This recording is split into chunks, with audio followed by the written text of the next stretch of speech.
Okay. New group. Very good. New group. I don't know what Kristen said and why you guys are all sitting way down there, but it's nice to see you. I'll call to order this PVUS meeting for February 2nd. And we'd like to recognize that this meeting is being held on the traditional territory of the PVUS Nation. Any changes to the agenda? Seeing none, motion approved. Dr. Mack, seconded by Dr. Ramsden. Any opposed? Motion carries. We're going to go right into our delegations, and we're going to welcome Lorianne from the Permanent District Search and Rescue. Thanks.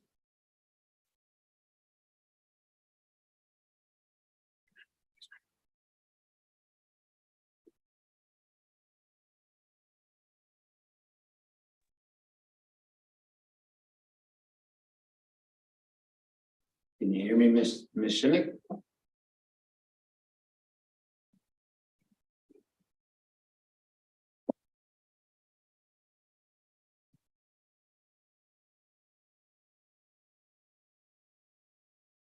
Miss Schilling, can you hear us? Oh, hello. Hi, good morning. How are you? Good. I'm trying to see you. We'd love to see you. No, I'm just trying to see you on my computer. We don't have a video on you either. Okay. Sorry. Can you see me now?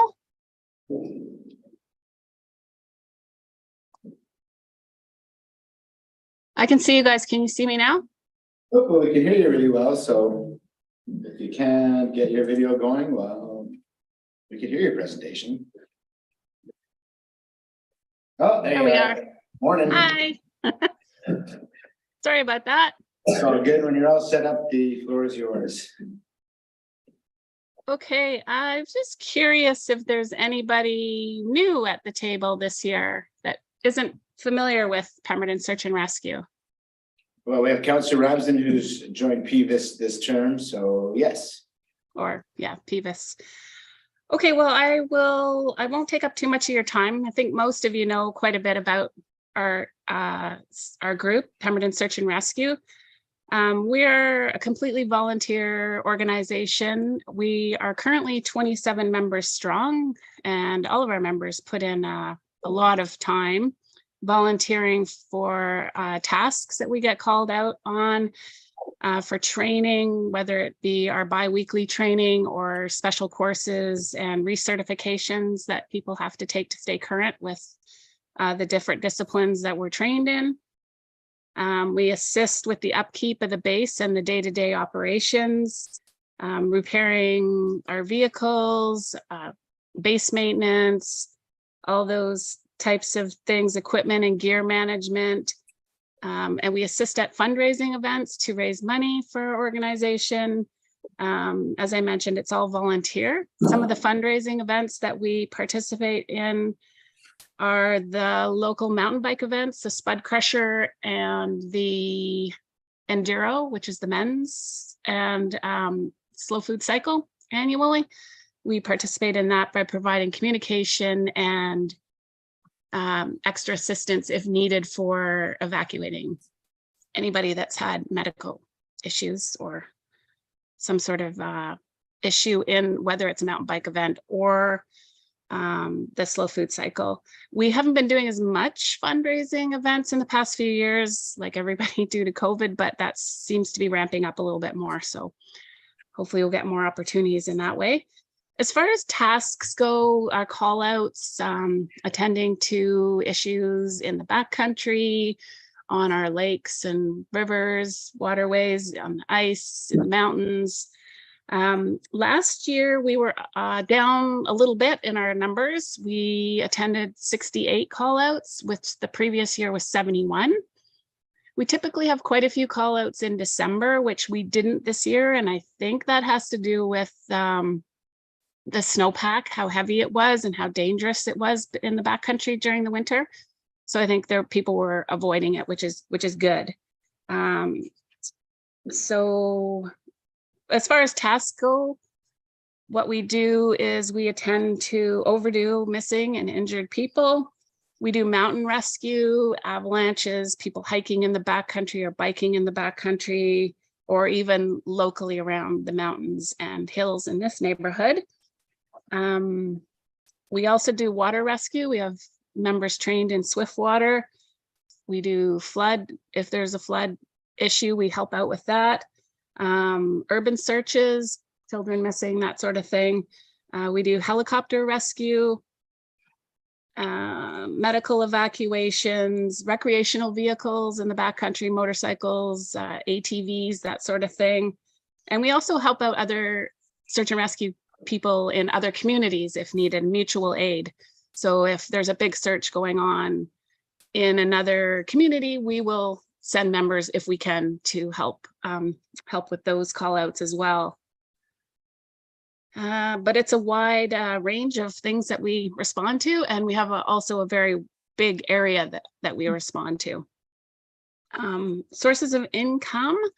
We have this SLRD requisition, which is very helpful with our our operating costs on a year-to-year basis.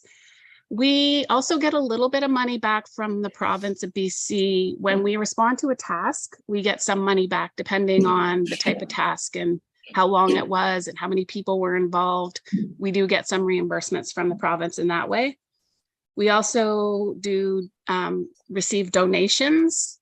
Often after a task, family and friends of a subject will donate to us, which is great.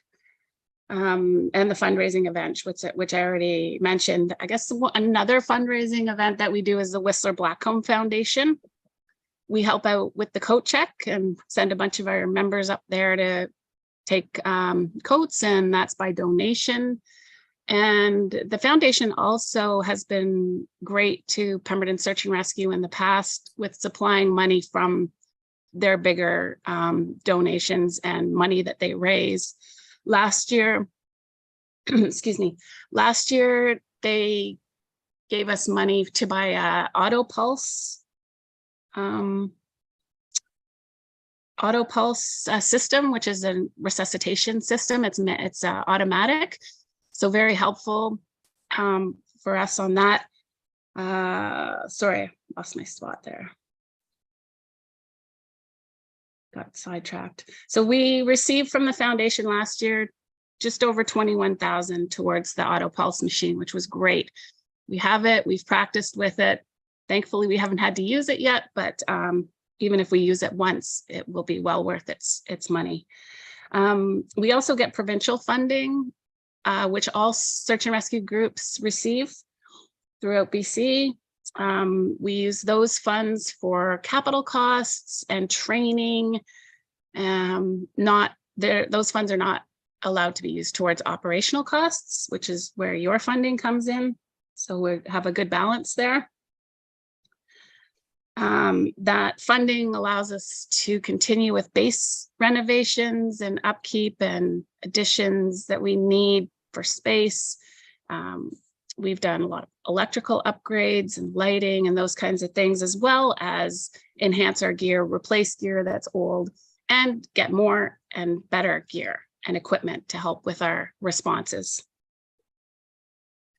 In 2022, some of our expenditures were 2 e-bikes, which I actually think I mentioned last year, but that the payout for those was in our recent fiscal year. We purchased the Auto Pulse system, which was great. We also purchased a bit of extra first aid gear, some stretchers, some head guards for stretchers.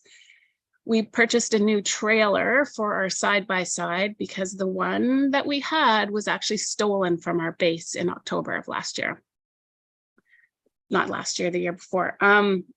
So we were able to purchase a new trailer. We also put in some additional security measures, lighting and cameras to help alleviate any future thefts, hopefully. We also purchased some vehicle maintenance tools, swift water gear, and we did a vast amount of training, such as mountain rescue, helicopter training, swift water, rope rescue, and a lot of recertifications for our members in those categories as well. We have a base over in Lillooet as well, where we have 5 members who are part of Pemberton Search and Rescue. Because our response area is so big, it helps us having those members over there that live in Lillooet able to respond, say up the Duffy or in the South Chilcotins, and we will either join them from this end, or they will respond, or we will respond depending on the situation. Sometimes with helicopter responses, we can get clogged in here with lots of clouds and we can't go from this end, or vice versa, where they can sneak up the Duffy and help out with an issue if needed there. So that group of members over there is turning out to be very valuable. We have a garage that we rent there with a truck and a lot of response gear, so they're ready to go as well. Moving into this year for 2023, some of the things that we want to do will obviously continue with our day-to-day operations, and continue on with training, recertifications, that sort of thing. We have a very well-trained group of people and we need to keep that up. We're also doing an intake of new members. We haven't had an intake in a few years. So this year we actually have 15 new members in training that are currently going through the GSAR course. And that's 15 members here at the Pemberton base. And then we have 4 members over in Lillooet also doing the GSAR course, which the ground search and rescue course, it's sort of the basic course that you must take through Emergency Management BC. It's run through the Justice Institute of BC, and you are required to have this course. It's over 100 hours of training. So they're currently training every Monday night, going through this course, which is great. We're really looking forward to having adding more people to our group. And we were lucky. We had a really good response to our call out, and a lot of really good, talented people with good skills joining our group. So that's good. With this new group coming on board, we'll need to buy personal protective gear as well as uniforms, radios. So we need to increase all of those things for these new members. So we'll be working on that. Yeah.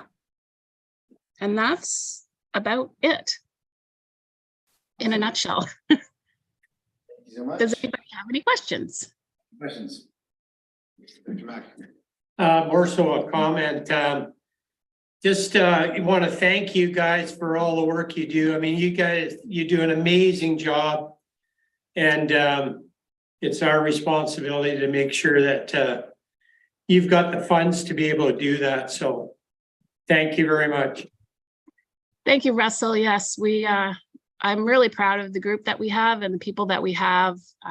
Like I said, they're really skilled and continue to keep up and to put towards this organization. So it's good. Any questions? Really quick question. How do your Lillooet members train? Do they come all the way down and train with you guys, or how does that work? No, they train over there simultaneous with us. So they pretty much, most of the time, they mirror the things that we're training on. Our leader over there, head is Jeff Playfair, who some of you may know. He was the fire chief in Whistler for many years. He's been a ski patroller. He's been involved with the Justice Institute of BC teaching for many years.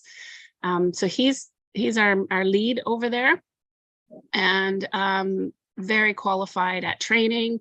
Like I said, we do stuff in conjunction, and then we do have training days where we get together as a big group and train together. So we try to keep a close hand with those people. I'm glad to hear your membership is is strong and people are supporting. And I've said it before, Pemberton Search and Rescue, their reputation is known around the province. You guys do, as Russell said, a really incredible job. So thanks for everything. Thanks for the presentation today, and we'll be in touch. Take care, Lloyd. Thank you, Mike. Thank you. Thank you. Okay, next up, we are onto the museum. So we have Ms. Carpenter, Ms. Ritchie, and Ms. McLeod, I believe, all. Good morning, everybody. Good morning. So we have a video. I'm not sure how we play it. I'm gonna bring it up, and as soon as you're ready for me to press start, I will. Yeah, you can play it anytime. Thank We you. are onto the museum. So we have Ms. Carpenter, Ms. Ritchie, and Ms. McLeod, I believe, all. That's my YouTube. Okay. Welcome to the Pemberton and District Museum, located in the heart of Pemberton Valley, the traditional and unceded territory of Lillooet Nation, who have been here since time immemorial.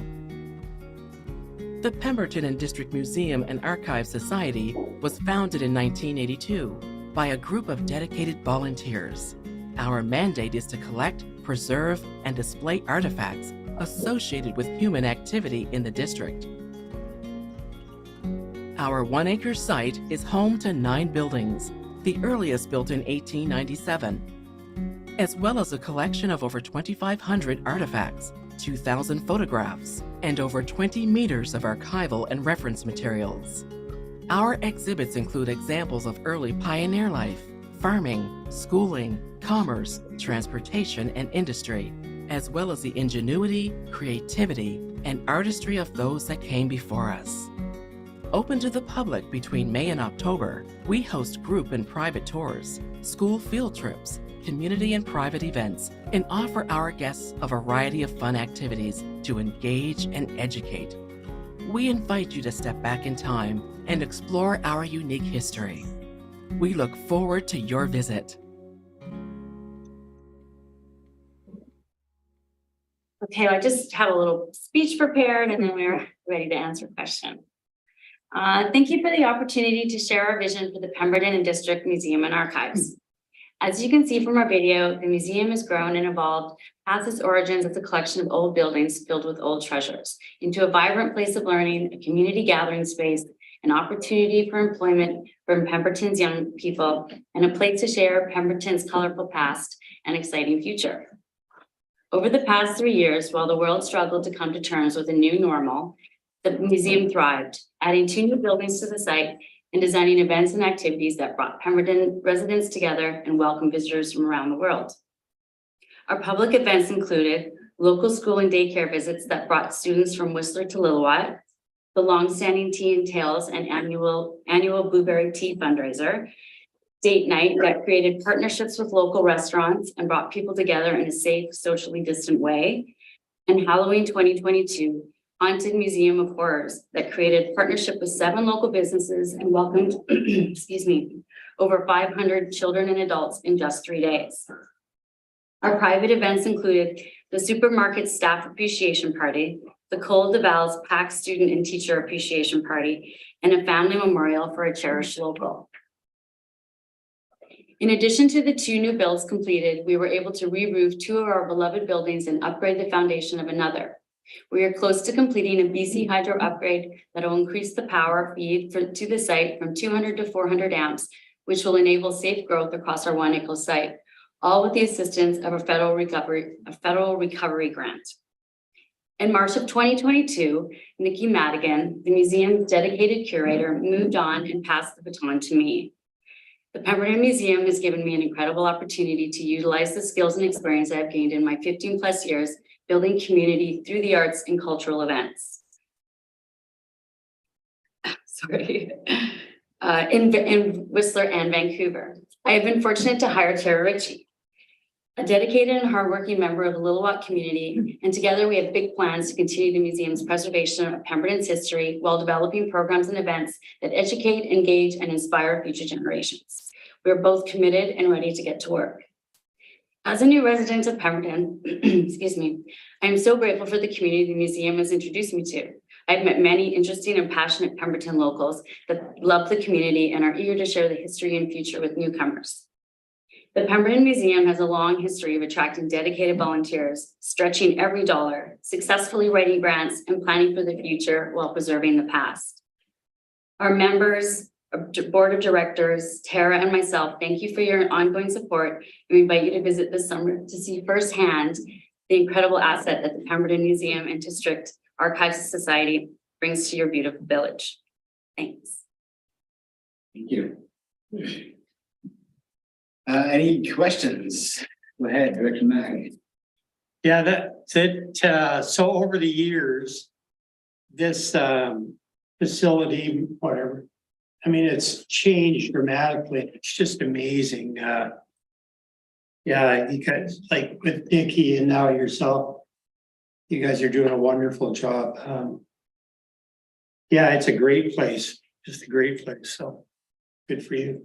Can you maybe speak to a little bit, you guys are looking at a bit of a budget increase from necessary. Can you speak to where those funds would go and what? Absolutely. Brenda, do you want to address some of that to begin with? Yes, I appreciate that, we really appreciate the requisition from the SLRD. Without that, the museum would probably not be able to be open to the public as much.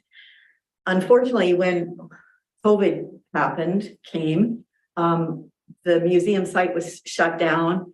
And then shortly thereafter, we lost our collections archivist, and then we lost Nikki, and Nikki was she was a textbook of knowledge with regard to curating and whatnot.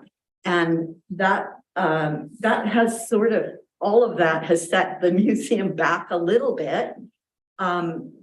But we're evolving at the same time from a volunteer entity that was strictly volunteer to a volunteer plus staff. And Nikki had other jobs within the community. So she worked seasonally for the museum and then worked in other jobs around the community. That was ideal at the time. Unfortunately, that's not a model that we can continue with going forward, because now that the museum has so many buildings on site, there is a need to maintain all of that. And it is, believe me, the two staff and the whole board, we're always engaged, and there's always something we have to deal with. Like the hydro upgrade was like a $50,000 upgrade that was necessary because nothing had been ever done to upgrade it when it was a volunteer entity, which is understandable. The growth and development of the site has created the need to manage it, and also, so that it can be open to the public. And the long-term goal is to have it open year-round to the public and be creative with the venues and activities that can happen on site, like having schools in the winter months even, where we can be set up with snow removal and those other things. But what I also wanted to, so what we also need to do is we need to have a living salary for the people that are working at the museum. And we have a lot that the staff that are hired under grants funds, but the maintenance of the site needs to be supervised, and hence why we have hired Charmaine and Tara in a supervisory and a management capacity, and they will be writing grants. They will be managing the HR and the volunteer, not the volunteer, but the student hires that happen in the summer. The challenges for the museum in the since COVID started, we've had a 38% increase in advertising because we couldn't open the site. So we were trying to connect with the community in other ways. Our insurance increases has been 67%, our legal and audit 18%, and our our management and equipment repair as 21%. And those costs, you know, like for instance, the hydro situation was a one-time thing that we managed to get grant funds for, but we also have, there's a certain amount of operational funds that have to be spent to get that job done. We now have all the buildings there, and we're looking forward to having activities and venues and education going forward. And I think you could read in our cover letter, it pretty much outlines. We tried to be very sort of factual about where we're headed with the museum to give you an idea. And also the letters of support that we 5 or 6 letters of support that we have for activities that have happened now that we're starting to open up at post the COVID closures, right? So this last year we had probably how many? About 6 events at the site. Yeah, we've had 6 private events. And we're hoping to start up Tea and Tales again, which we had put on hold. We had some staffing, issues to deal with last year as well, because everybody was new and it just is what it was, right? Anyways, if you have other questions, I can try to answer them. I would say the year-round salary, that allows us, I've written grants successfully many years. This is the time when these grants are due. And because right now, Tara and I are technically not hired by the museum, we're both off work. So it's a challenge to know that opportunity to get those funds is there, but we're not actually hired to do it. So there's a challenge with the 2-month break that we really are struggling with right now. And I also, I mean, I've done some grant writing and can assist the staff, but the site has been so busy. It is those winter months that we get the opportunity even to sit down and write grants. But I have committed myself to volunteer to help and assist the museum, and Clara Ronan is also going on site and assisting the board members, and Judy McNulty and Carmen's here today. She's, you know, the board are very active in supporting our staff and supporting the site. And we're there a lot of the time too. So we just try to do our best, right?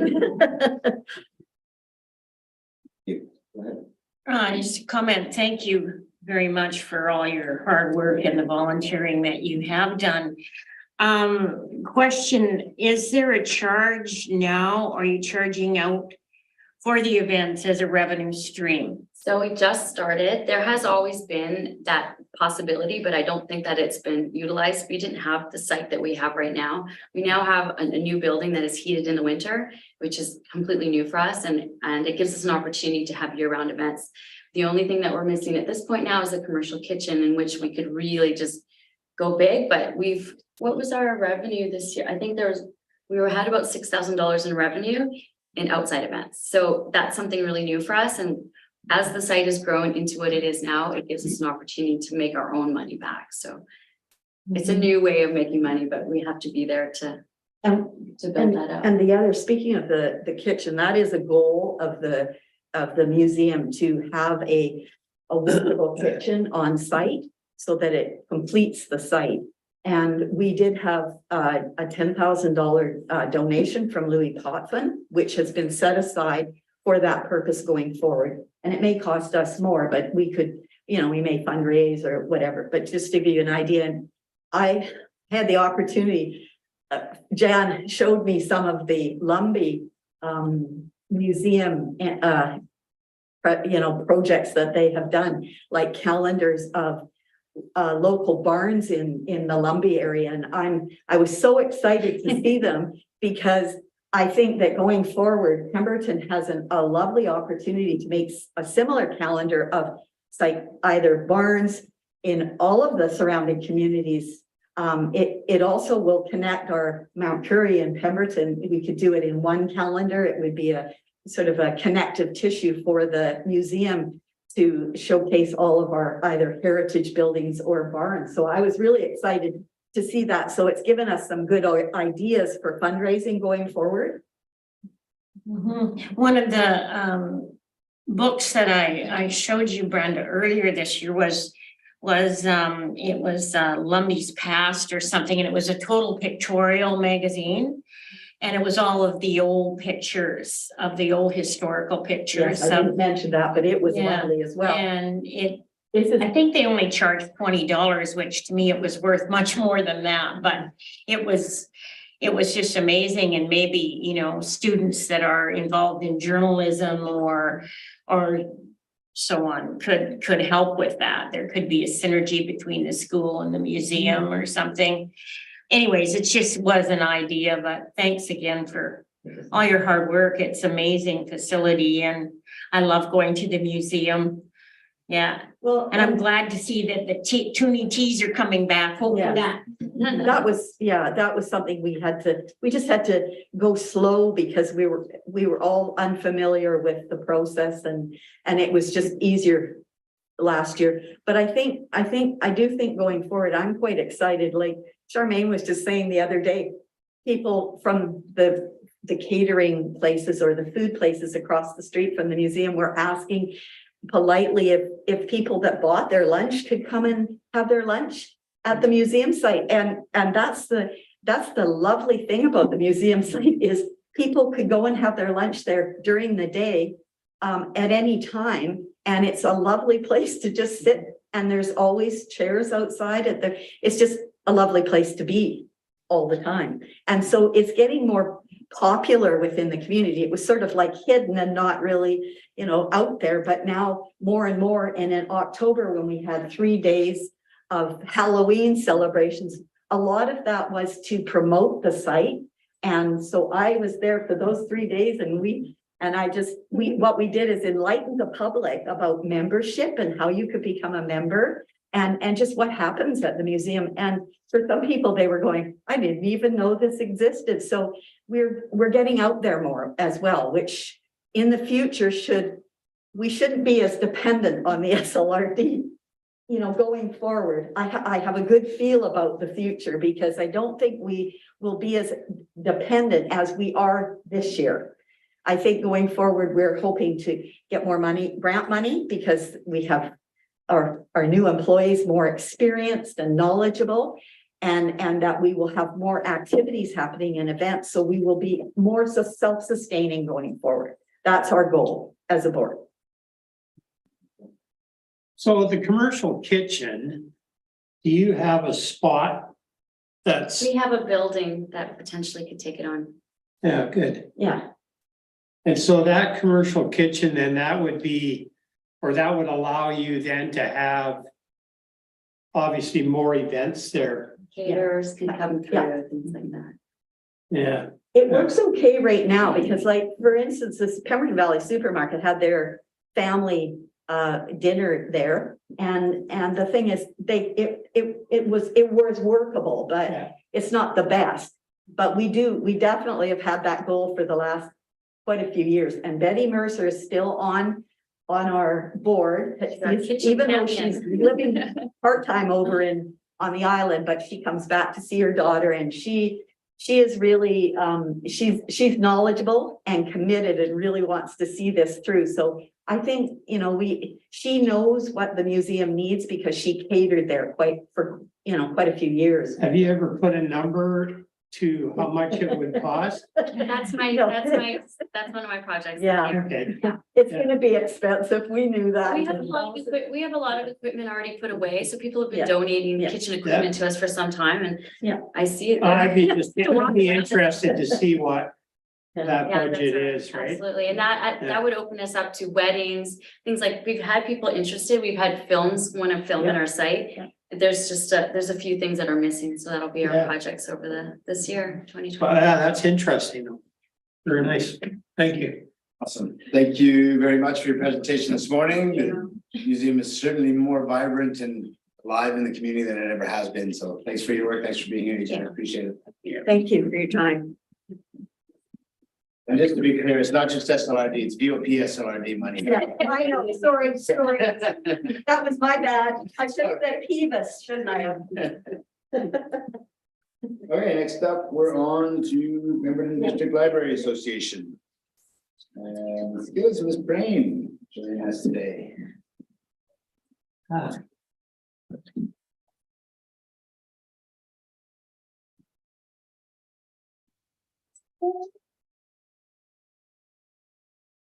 Good morning, everyone. It's so nice to be back here in person after so many years. Thank you for the invite this morning. Those of you that don't know me, I'm Emma Gillis. I'm the library director for the last 10 years at the Pemberton Library. And this is Carmen Crane. She is the chair of the Board of Trustees. Today, I just wanted to give a brief presentation just to review some of the library services and successes we've had in 2022, and then just outline some of our goals for 2023. Next slide, please, Gail. So we entered our third and final year of our strategic plan, which seemed very strange having an entire strategic plan period run through a pandemic. But overall, 2022 was a really strong, steady year of recovery for the library. Despite some continued challenges presented by the pandemic, we did continue to make progress on achieving many of our strategic goals, as you can see outlined in this presentation. I'll also highlight some of those key successes in the coming slides. Next slide, please, Gil. So our first strategic goal is to inspire minds through literacy and learning. As we enter 2022, programming is once again impacted by public health restrictions on indoor gatherings. We continue to adapt and respond to these by moving programs back online until we were able to resume in-person programming again. This resumed in March with occupancy limits and vaccine passports. And then as we transitioned back to regular attendance, we continue to offer hybrid online and in-person events. As you can see from the images on the slide, we continue to benefit from some incredible partnership opportunities and local expertise to expand and diversify our programming in 2022. The next slide also highlights some of the creative ways we embraced literacy and learning in the year. We used a lot of local talent to offer programs. We started to find that there was demands being placed on the space. And many of our after-school programs, we had to book room within the community centre in order to be able to support those programs. In total, we offered 153 children's programs, 79 adult programs, and we also had one outreach program for a total attendance of 1,803 throughout the year. We also continue to invest in our collection that anticipates and responds to the needs and interests of our community. We added just shy of 2,500 items to the collection in 2022 for a total collection size now exceeding 20,000 items. We continue to grow our non-traditional lending items with extra e-readers, DVD players, and the new birdwatching kits that were made possible by the Whistler Pemberton Literacy Partnership. We also added some new digital resources. So Bibliothèque Numérique is our French ebook resource. We added consumer reports, which complements our physical collection, but it's fully searchable. And then Kermode Education, we partnered with Whistler and Squamish libraries to provide that resource to the community. And it's a really useful tool for digital literacy skills and also for people to evaluate online content. So circulation of library materials increased by 21% in 2022. And perhaps the most interesting, adult book borrowing recovered to pre-pandemic levels. Children's materials made a strong recovery and does constitute 51% of all physical items borrowed from the library. The biggest shift we saw in borrowing habits in 2022 was in our DVDs. They decreased from over 39,000 circulations pre-pandemic to less than 6,000. So we've seen a big shift in how that part of the collection is being used. Ebooks continued to grow, although it does show here that we had a 5% drop. It did have a big surge at the start of the pandemic and has since plateaued. The total number of ebooks borrowed is a useful tool, but it also doesn't really demonstrate because you do have borrowing restrictions on ebooks. You can borrow much fewer ebooks than you can physical books. So the borrowing seems lower, but we actually had a 16.4% increase in people using our Libby online resource. So it does actually constitute 18% of our total circulation.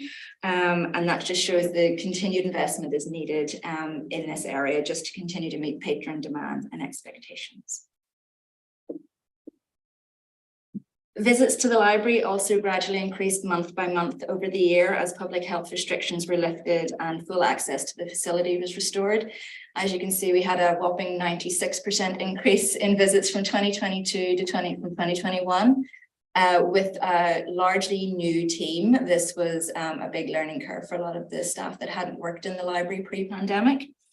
We also increased our opening hours and we added extended Saturday opening and also a later evening opening. We had hoped to resume Sunday operations to get back to 7-day opening, but this won't be feasible for us until the entire facility is open on a Sunday, just due to the additional staffing costs and the resources involved in opening independently on our own. So we do have the access point, we just couldn't fund it. After receiving the $100,000 Enabling Accessibility Fund grant in 2021, we were really pleased to work with the community centre to complete phase 1 of the project in July. As you can see from the images, the accessibility upgrades took place to our interior library doors, the exterior doors on the south side of the building, and also a new fire escape door. The fire escape door can actually be our external access point if we're ever impacted by community centre closures that would impact our regular operating hours, and we have used it successfully on a number of Saturdays. It's not a good regular access point, but it does work to provide external access to the library.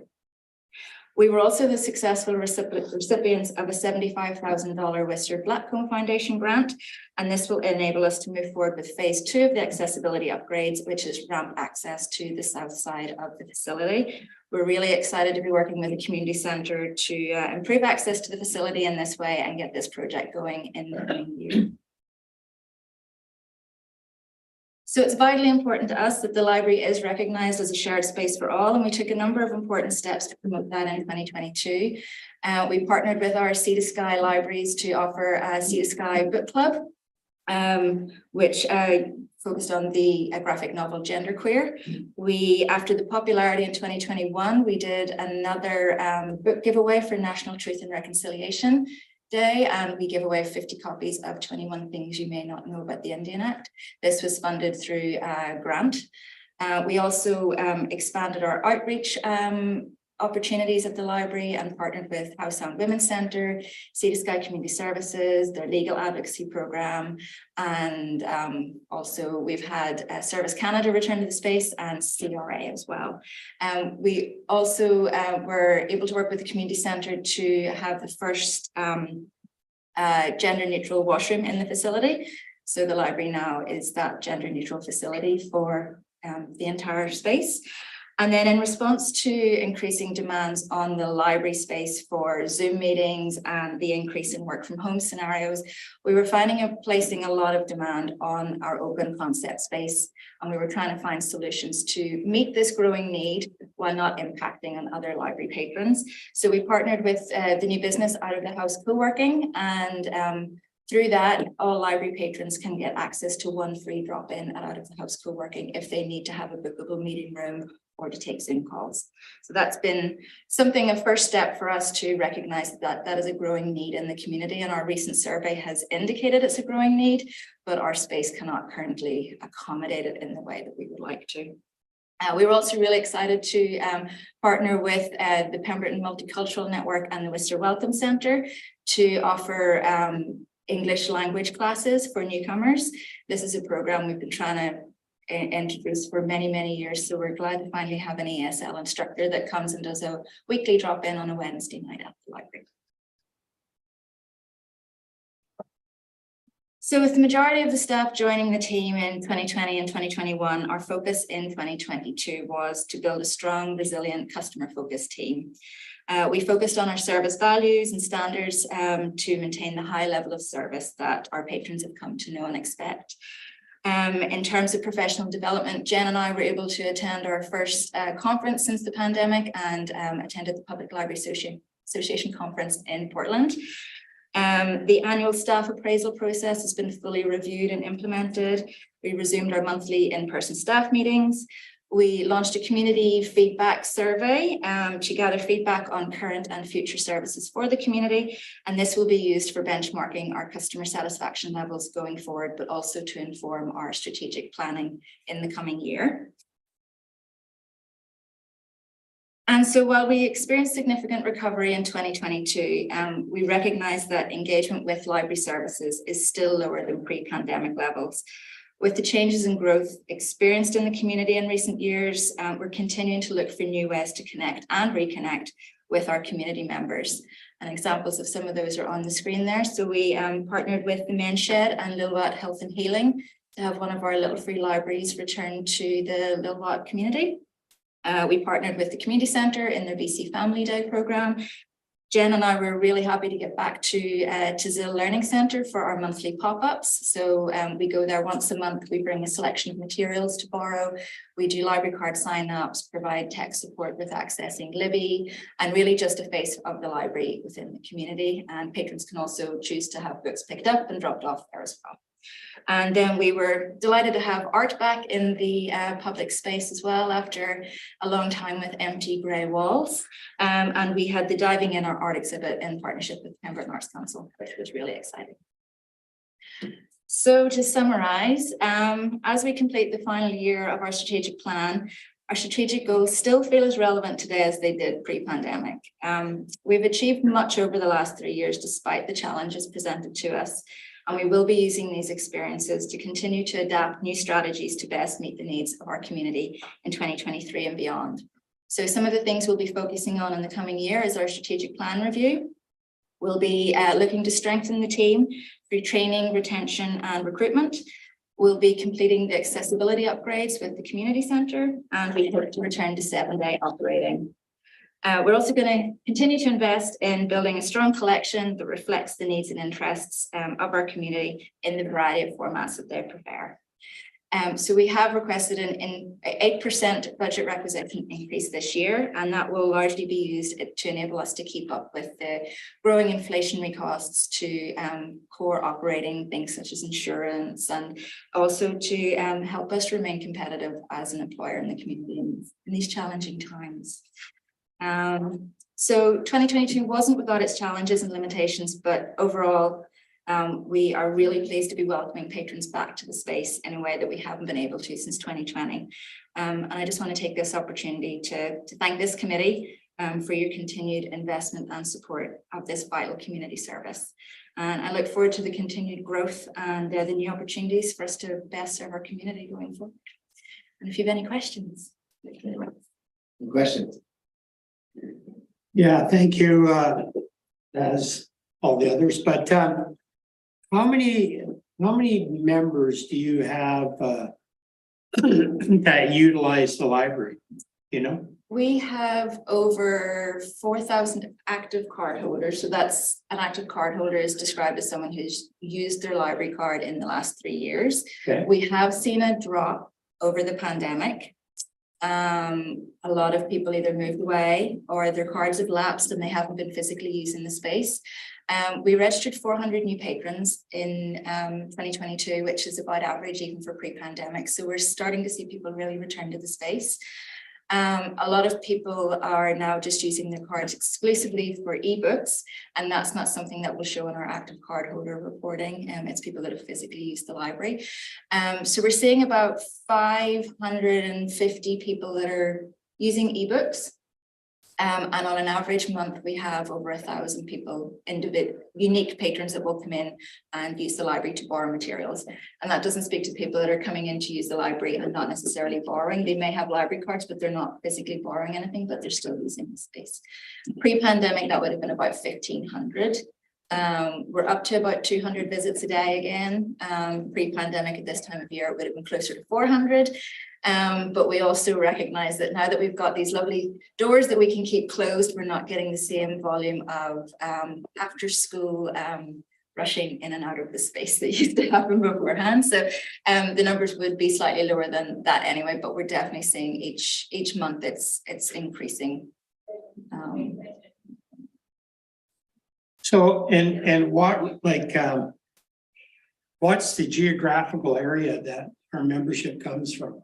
We're the full Village Pemberton and Area C, so full right to Bergen, Lower Lakes communities. Yeah, so we've been focusing on outreach with, for us now, like the village has always been, not low hanging fruit for want of a better word, but it's easy to attract membership within the village. So our goal over the coming year is to expand on what Jen and I have been doing at Tizil, and maybe getting further afield and bringing the library out into the community, especially for those where it's challenging with lack of public transport to get to the library. We've really seen, like we've been seeing maybe 15 new memberships every time we go to Tizil. So that just highlights that a lot of it's just getting the library to our community members that can come to us. Thank you. Any other questions? Thanks, Emma. You and your team do an outstanding job. The library holds a very special, very important place in our community, and you continue to grow and adapt. I love this. This is great. Seriously, the graphics are I really like that, and your budget's lean, and so thank you for everything. I must actually give credit to Jen, our senior library assistant. She designed that in-house. So This is great. It really jumps out. It really helps you sort through things in a short attention span kind of way. yes, Jen. Sorry, I just had just a question has just popped up in my mind is, your physical space of the library, you were saying there's some constraints that you need more room or reconfiguring, or how do you see that? Yeah, that's a great question. And that's going to be a big part of our strategic planning process. Even 10 years ago, the library space was on the sort of limits of the square footage you should have for a population that we were serving. So with a 40% increase in population size, it is fair to say that the square footage of the library is not sufficient to meet the needs of the community. Where we're really struggling is lack of bookable space to hold programs, or a quiet space for people to go that, we get a lot of people coming in to tutor after school, and we have people that want to, have a meeting, or, and you've got this one space that's trying to meet all of these needs without impacting on each other. So certainly one of the things we can't expand upwards. One of the things we'd maybe be looking at in conjunction with the community centre, is there a way that we could enclose the deck space? It would be a pretty significant project, but we've got this space that is accessible through the library, but it's not usable year round. In the summer it's too hot, in the winter it's too cold, and so there's perfect space there if we could just enclose that, and then that could actually become our programming space, our bookable space for people that want to hold meetings, or after school programming has really become a challenge for us now, because the space is so busy after school that for us to be able to do it, we've had to rent the studios upstairs, which again, the demands being placed on the community centre's resources. Availability is becoming a challenge for us as well. So it's a great question how the library is going to continue to. When we did the renovations back in 2019, that was us expanding the space as much as we could, like maximizing every inch of floor space. But really what we've seen over the last couple of years, the way that the changes in how the space is being used, we're still having the way the space was always used, but now we've got these new expectations, and we just aren't able to meet those expectations right now, in a way that's not going to impact on others' enjoyment of the space. So yeah. So the enclosing that patio outside, have you looked at what that would cost? I'm scared too, Russell. I've been chatting with obviously first step for me was to talk with community centre, and then talk to it's the village's building. So what would be the steps for that? How could we make that happen? Is it even a viable option? It seems like a natural solution. There's space there, but I know it's not going to be cheap. And how do you do that without impacting the aesthetics of the building as well? And with the way the building's been designed. Well, it would be interesting to find that out, because you say you need space, so if that's an option. I think it would be wise for us to find out how much that would cost. And if it's doable. Yeah. Yeah. And I think it's definitely got to be something that's in our our strategic plan for the coming years. Obviously, our goal right now is we'll get the accessibility to the south side of the facility, and that's going to be a big project. Working with the community center on that, and that's going to be a big win for us as well in terms of, you know, the Accessibility Act and just improving access to the facility overall, in a way that's also going to enhance the aesthetics of the building and increase functionality of the space. So we're excited to make that happen, and I think once we've tackled that project, it will be definitely long term. How do we work with the space that we've got, and how do we anticipate that the community is going to be needing the space and how they're going to be using it while still meeting those core traditional needs and expectations of a library. I was just thinking like maybe there could be a collaboration at some initial meetings this year and get a project plan or something in place along with the community center and get some preliminary meetings on it and maybe some budgeting, you know, ideas or whatever for down the road. Yeah. But I think we should get started because we're not getting any smaller. And certainly the survey that we got indicated that it is a growing demand. So the responses that we got overwhelmingly indicated that we need to focus on returning to Sunday operations as soon as possible. We had overwhelming requests for that, and it is challenging from a staffing perspective, but also until the rest of the facility is open, it's just not a feasible option for us to offer. But that's a big focus for us as well, and then see how that goes, and yes, hopefully continue to expand the space in a way that's actually going to be cost effective, but also really useful. As you say, your after school demand is pretty high, so that's. Yeah, and in the whole, like Christine can speak to too, the demand within the facility is high. Yeah, for sure. It's always been a busy space in the after school hours. Not just because there's a school within the facility, but sort of the hours between 2:30 to 4 o'clock is peak traffic time in the library. Sure. And that's certainly, you know, that ability to have just because we're open concept, there is naturally going to be a higher noise level. So for us to be able to offer a space for people that are maybe working or studying that is a little bit removed from the hustle and bustle that's happening within the main area is going to be a big bonus. Can you charge for a space more? You know, I've had it over the last few months doing all over the map. I've had to rent space in Squamish and Vancouver to Zoom meetings to, you know, they're all private, right? You know, to join private office space, but is that something that you guys considered? Short answer, no, because our lease with the community center, we can't sublet any space. So the library must be used for library programs and services. We do regularly get asked if people can rent out the library, because it is a beautiful space. But then that would also be taking revenue away from the community center, which does have rentable, bookable space. Awesome. Okay, last question. I just have a question on the Sunday openings. Previously, when the facility was open on Sundays, was there, can you give me an idea or us an idea of how much usage happened on a Sunday? Yeah, we were open 10 to 4 Saturdays and Sundays. On an average Saturday, we'd see about 250 visits, and an average Sunday would be about 125, which for that short window, it's not insignificant. No. So, and at the moment, that's pretty much what we're seeing on Saturdays, is about 150 visits. But I know, especially with the way the community has changed, we're getting a lot of feedback that the library's not open at hours that are convenient to their work schedules, or if they're commuting from Whistler, by the time they get back, you know, that's why we've extended one night a week. So at least anybody that is commuting from Whistler to Pemberton now has another option.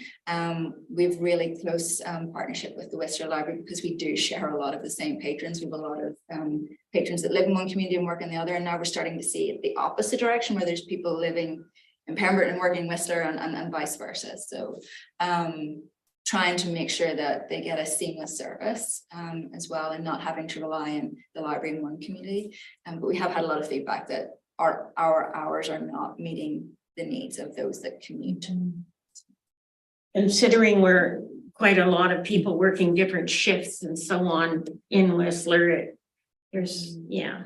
And I think from certainly the feedback that we got, most of the people that were asking for Sundays were families. There's not a lot to do in the community when the weather is poor.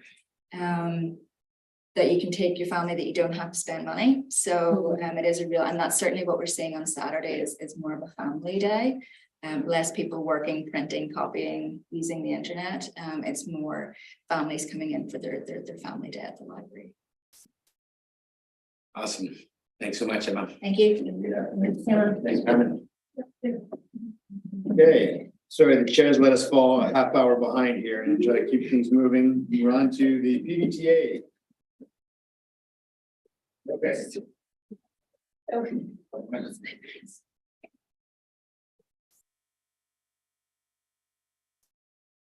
Floor is yours and you're ready to. Okay, thank you. I just wanted to acknowledge and thank everyone for having us here, having the PVTA come in.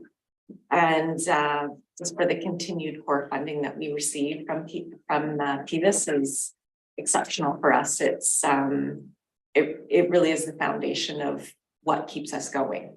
So I just want to say thank you for that.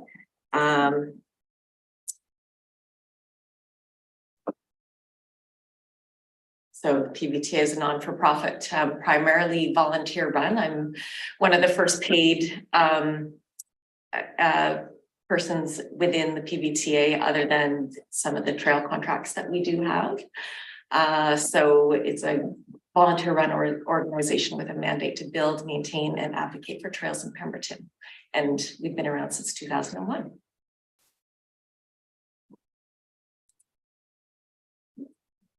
Try a 20-minute limit. Sorry.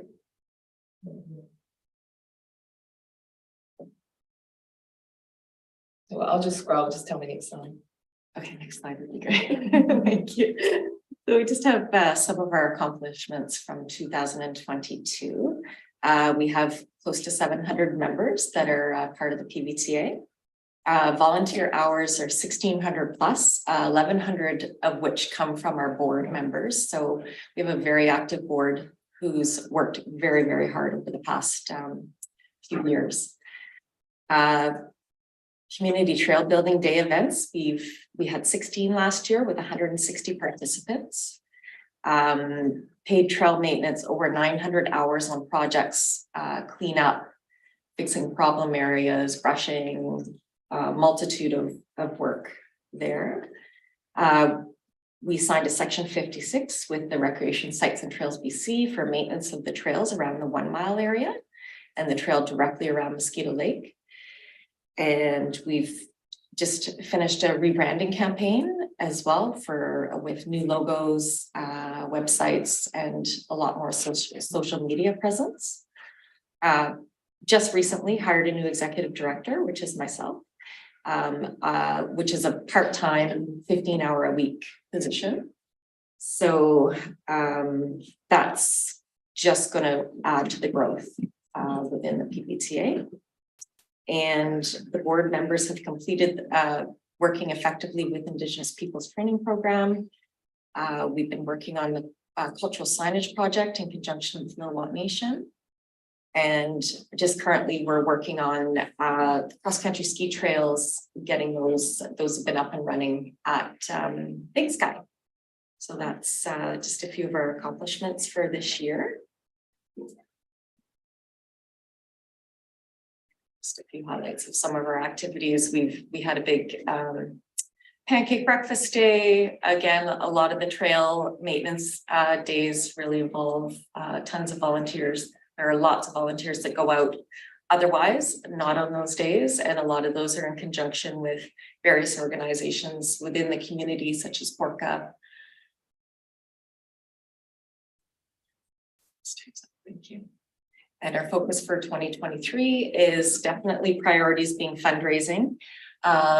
So I guess our long-term goal is to broaden our fundraising and grant capacity, which is a big reason why I've been hired, because just to take the pressure off of all of our volunteers, which has been quite large to do all that work on a volunteer basis. We are looking at increasing corporate membership program, trail stewardship, maintaining, building, and advocating for trails in the Pemberton Valley. We're looking at creating a trail sponsorship program, cultural signage project with Lillooet Nation to promote continued awareness. As well as we did get funding last year for signage project in the 1 mile area, which is fantastic. So there's going to be increased and new signage going up, and that's in the works again to start in the spring. Just again, it's very weather conducive what we do. So sometimes we do get caught up with too dry, too wet snow. So it's all a little bit conducive in that way. We just want to continue growing relationships with all the user groups in the valley, which, there's a lot of government, environmental groups that and community members. So lots of different stakeholders that we just need to maintain and get better relationships with. We wanted to host more consistent trail days sponsored by local businesses. So that's a big thing that we're trying to get going in the spring. And really, again, we want to support all the user groups within the community, whether it be horse riding, hiking, biking. There's just so many different users within the community. And all the funding from these events are donated back into the trails for maintenance. And just a rough budget there as well that we've put together. Our treasurer we've actually gone through quite a change in our board. We have 7 new board members, onboarding 2 more. We have a treasurer who's left, and we're currently just onboarding a new treasurer who's away at the moment. So everything's in a little bit of flux there. So it's been quite a process to just get a big new board up and running again with various projects, etc.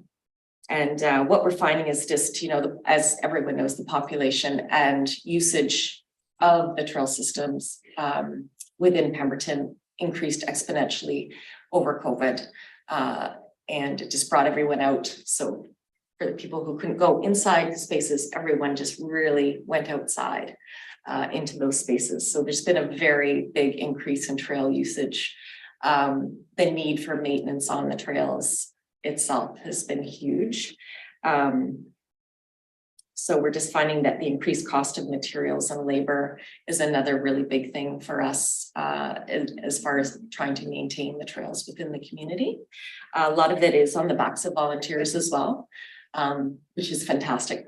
It really brings the community together, but we also do need some increased funding to get a little bit more money flowing to be able to hire some more contractors to make sure that the trails are safe, usable, looking at making sure they're what the community wants as well is another big thing. And yeah, the PVUS core funding is definitely essential to the PVTA for doing the work that we are doing.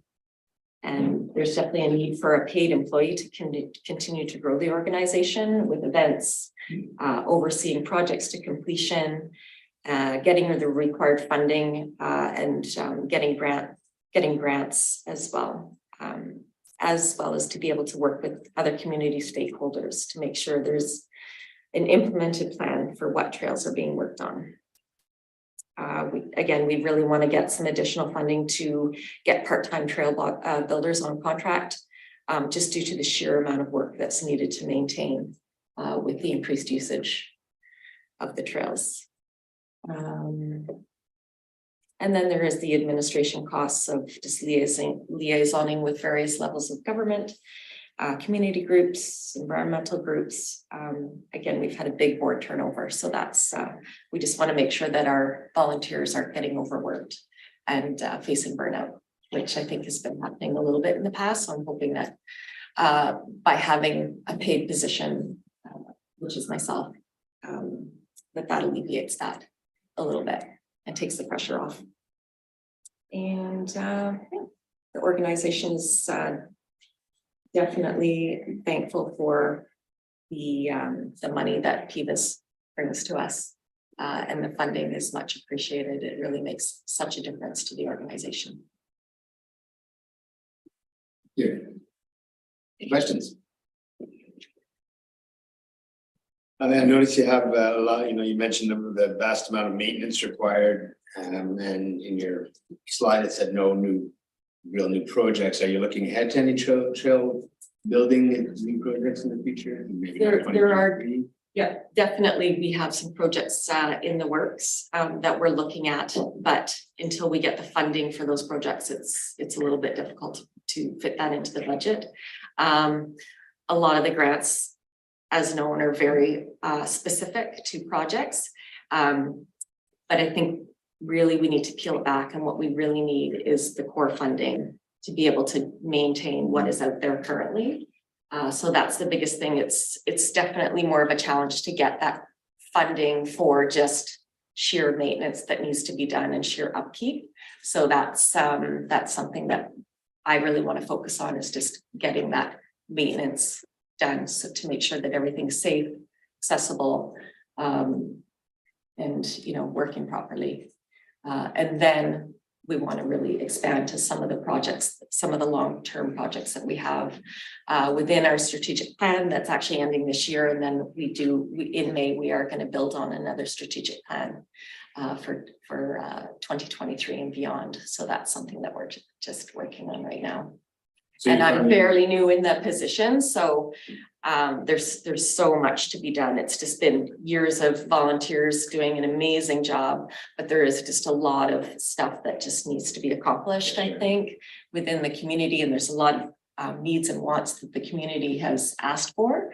So that's just something that we'd like to try and build some ground on.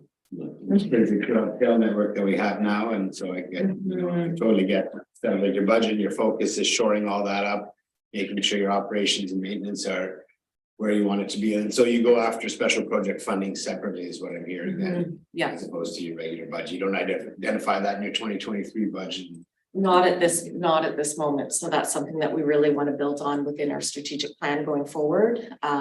So with me just coming on, it's been a little, and at 15 hours a week, it's been a little bit difficult to build on that, but that's what we're slowly trying to do, is in the long run, in the long term, have this position that is paid so that someone can, an executive director can kind of navigate through getting grants and being successful at starting projects. And because what happens with the board is they come in and they're there for a year or two. Projects take several years, so the steam gets, the steam goes, and then it kind of gets lost and goes again and gets lost. So it's, if you consistently have somebody there, I think it's going to be a real benefit.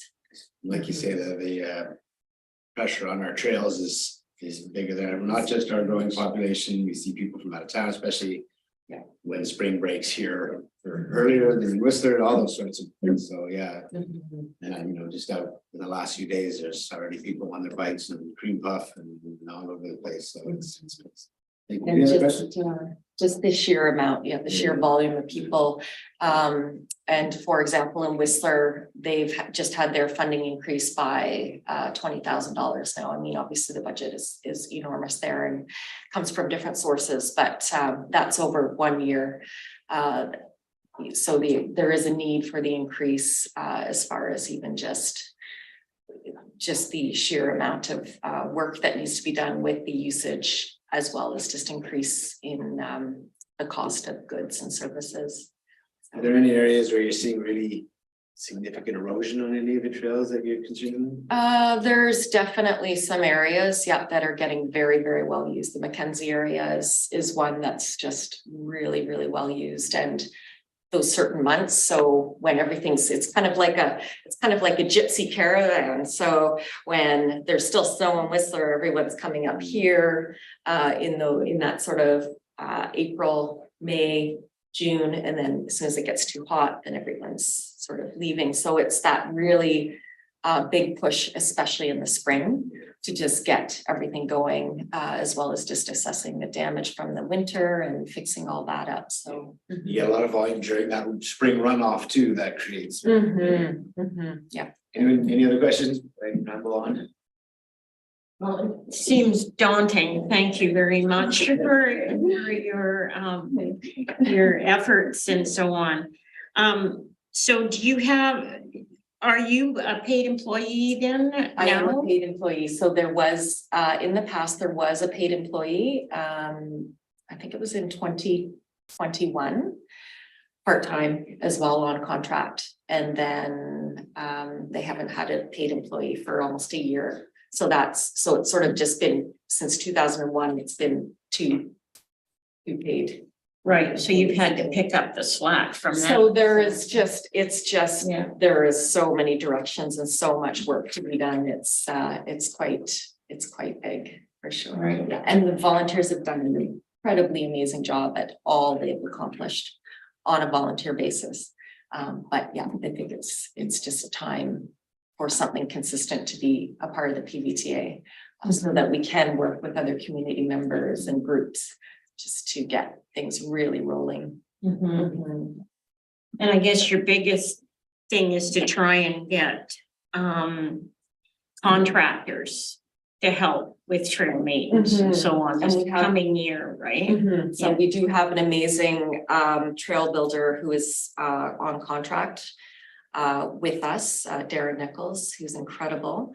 The one thing that PVTA, just with insurance, it's very difficult for us to have paid employees because it just skyrockets the insurance so much, and our budget is so small that it's just not feasible. So that's something in the future we would like to look at. But we do hire very local contractors.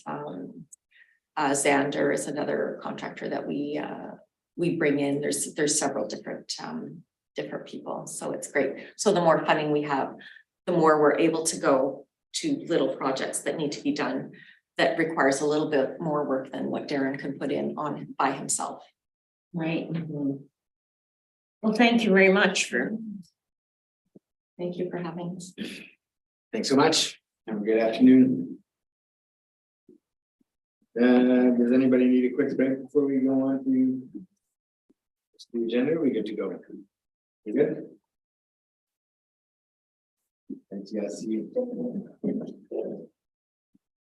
Okay, we're on the consent agenda. And should I get a motion to approve the consent agenda? Moved by Director Mack, seconded by Director Ramsden. Any opposed? Motion carries. Any business arising from the minutes? We're on number 6.1 SLRD CAO verbal update. CAO Dalton. Thank you, Jared. Just one item. It's a grant extension request from Sea to Sky Community Services. They received a GDIF grant to conduct food skills for families training in 2022. The provincial entity that offers that training was not able to do that due to COVID. They are going to restart that training in 2023. And so Sea to Sky Community Services is asking to extend the use of that funding into 2023. And so if the board approved, we would need a resolution to extend that PDIF funding term from December 1, 2022 to December 31st, 2023. Thank you. Any questions? So I'd like to make that motion. Director Mack, seconded by Director Kennett. Any discussion? Any opposed? Motion carries. That's it for you, Mr. Dalton. Yes, thank you, Chair. Village Pemberton CAO verbal update. CAO Tracy. Thank you, Chair. I have nothing to add today. Right. Then we're on to the Recreation Services fourth quarter report. Ms. Burns. Good afternoon, Chair and Directors. Thank you for having me. It's a pleasure to be in person again. As you can see from the report, I think fourth quarter went extremely well. As you're aware, we did fall winter registration in August last year for fall programming. So I think we're pretty excited. We added early years programming as well as partnered with Sea to Sky on a parent and taught program for children's programs. And we had 678 unique registrations for children's programs alone. And that doesn't include wait lists. So that's just the children that we were able to accommodate through the programming that we offered. We have seen an increase in almost double our adult fitness programs in attendance so from 2021. I didn't include the comparison to 2019. However, we have increased our attendance and fitness programs from 2019, which would be pre-COVID numbers. So something These are higher now than pre-COVID. correct. They were higher in 2022, fall of 2022 than they were in fall of 2019. Not significantly, but slightly. So that was reassuring as well that we were back on track and recovering from pre-COVID or from COVID. Right, so we are officially, I think fourth quarter saw us transitioning from recovery mode in recreation to operations as new normal. So that is exciting. I think you can see throughout the program updates, we saw an increase in seniors programming coming back to the table. We partnered with Better at Home to offer a Movement Matters and a Social Matters for seniors in our communities. It's about caregivers for individuals with debilitating illnesses, but for the most part, we're hearing from the caregivers that it's an opportunity for their partner to get out and do something that used to be normal for them. So we don't have a wait list, but we are full every day that program runs, which is every Monday. And we're very grateful for the Better at Home coordinator through Sea to Sky for that one as well. So it's a great compliment for the community there. Youth programming, you know, we saw some shifts in how we decided to offer youth programming. We were open on Wednesdays. Attendance and feedback from the youth kind of dictated that they'd prefer to see some extended hours on Thursdays and have some extended hours Thursdays, Friday, and then regular Friday and Saturday operations. So we have seen basically similar numbers to fall of 2021, which is positive. You know, youth are always the hardest demographic to serve in a community because you can never quite tell, do you need to plan for them or do you just need to be spontaneous for them? So I think that's been entertaining and lots of fun. We also saw the return of adult drop-in sports that happened in the latter part of fourth quarter with the addition of soccer and basketball at Pemberton Secondary School. Happy to say that those are strumming along. We've made a few adjustments to where drop-in sports are being offered throughout the schedule where we can. We're trying to create some consistency there. I think the library director, Mrs. Gillis, alluded to how busy the facility is. So we're definitely juggling multiple demographics needs and trying to make everything work. So there's been a lack of consistency in some of our drop-in sports, but I think we'll see some more consistency as we move forward. Fitness center use, 8,496 unique visits in the fourth quarter, which is up 2,029 visits from 2021. So that is a significant increase in uses. And then across the board, we saw increases in membership sales for the fourth quarter. So that's all very promising as well. I think indoor facility use, you know, I didn't do a comparison on hours, but 2,821.25 hours of use in the fourth quarter is quite significant and exceeds usage in 2019. And that is just bookings. So that doesn't include the programming that we're offering in the facility. We don't include that in those numbers. Those are separate from. So that's just user groups coming back into the facility to use the space. We're pretty busy to say the least. Outdoor obviously is impacted by weather, so we don't see a lot of use, but fourth quarter does still see some use of outdoor spaces into around the middle of November. So there is some hours of use there in various spaces, mainly Meadows Field, Denda Field for soccer. We've got the lights on in the fall there and the end of third quarter. So that extended soccer into the fourth quarter, mainly because we had fabulous weather as well. So that made it really nice. Lots going on from a facility maintenance perspective.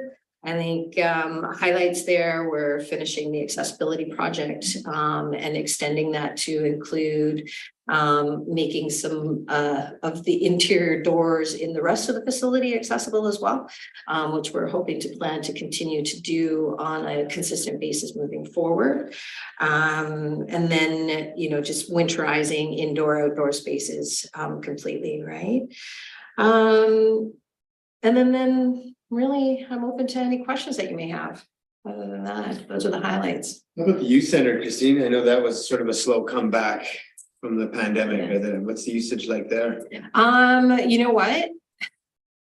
I now have to have my staff meetings in the rec because we can't meet in the facility at any given time when all of the staff are available. The only space that we have available is in the rec, and I'm starting to see pressures on being bounced around for our staff meetings because of use requests. So we are starting to see the seniors programming is increased, the youth center programming is increased, and we're starting to use it as a rental space as well. So I think just last week we had a user group in there for 2 days of meetings. So You're seeing kids, again, starting to congregate there a little bit and hang out, or? But yeah, our numbers were up in fourth quarter. So we're starting to see some more engagement. I think our biggest challenge has obviously been consistency in staffing.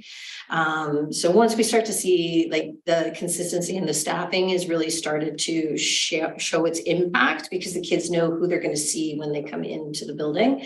And that actually makes a huge difference for the youth. Right, knowing the staff makes them feel that much more comfortable. So there's definitely, Maddie Hepner has been going out and doing some outreach at the high school, and we're offering programs in conjunction with the library and things like that. So that's been really helpful, and I think starting to draw youth back into the space for sure. Yeah. Any questions?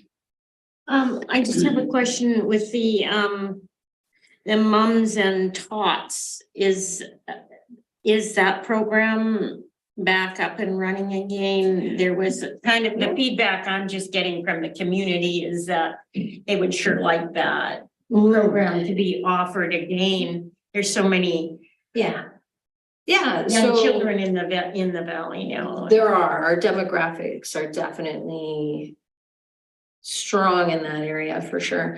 So that was part of the early years programming that we offered in the fall, was the addition of some actual programs for that demographic. The additional drop-in program with Sea to Sky partnership has been hugely successful. So that one is full on a weekly basis.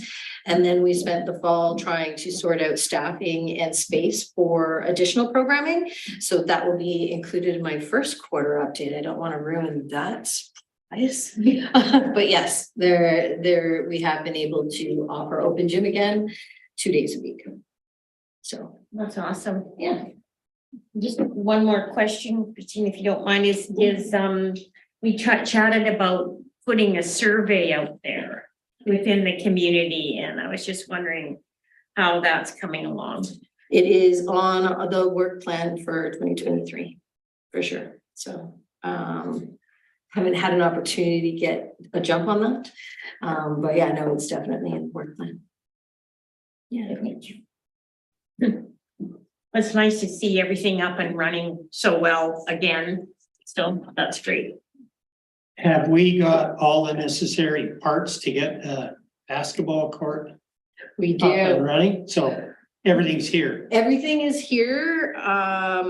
We had a hiccup with the supplier sending the wrong pieces to put the backboards in, and then the weather trumped us. So as soon as we can get the backboards up, we will. And then it is in the work plan as well, which you'll see in the budget for the surface to be poured ideally when school is not in session. So we put the deposit down on that, and that'll be completed summer 2023.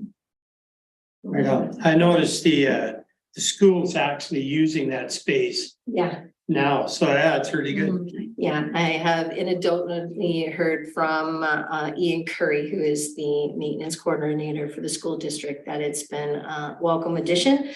And from their perspective, it looks like it was always there. So that's pretty exciting as well. I've had a couple of people ask me, and I felt like I should have been able to answer this. Can the public use it during school hours?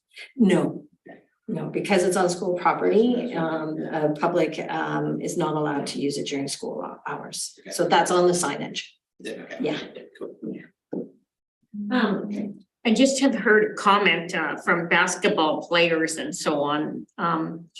That I guess with the new surface going on, that it's going to be much more level than it is now, because they were just saying it's very sort of, the surface itself isn't, it needs to be leveler than it was. And I've heard that comment from a few people that have gone over to have a booth.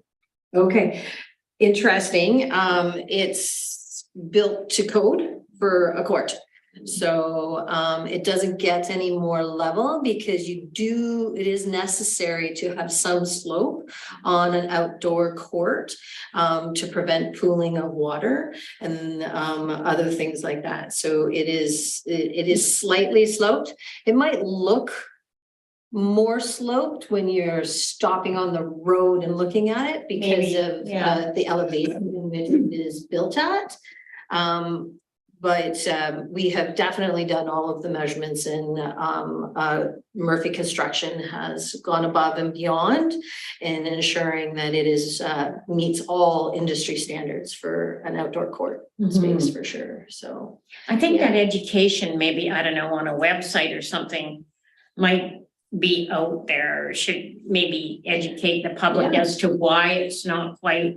I did mention that I thought it had something to do with water slopage and that sort of thing. People don't have much common sense, do they? But what, they can find an inch. I'm not, whatever. I think people are really excited about having it. And if we can get it up before summer, that would even be wonderful. the basketball nets themselves, and it will be functional well before the surface gets poured. We are literally just waiting for the snow to melt, and the second the snow melts, it will be up. So it was such unfortunate timing because we were up there and they were trying to put it up, and discovered the challenge with the lack of parts that were delivered. And then it took us, I think, a month going back and forth with the supplier, because the supplier had to adapt parts because they didn't realize this was a problem. And yeah, it was very entertaining. So the basketball net, the backboards will be up the day the snow is clear on those court. So I can guarantee that, Director Kennett, for sure. The mayor will be happy. I apologize because I have some recollection of this conversation, but I was just wondering is there a plan, and I know it's subject to staffing issues, budget, et cetera, but eventually is the idea would be to be going to 7 days a week at the community center? Correct. Yeah, we're just including that in the budgeting process. Okay. So our hours will be reflective of our staffing budget. Yeah. Okay. Yeah. And contractor budget. Yes. Yeah, I appreciate that it's a difficult thing to coordinate. I was just curious. Totally. The plan would be for fall.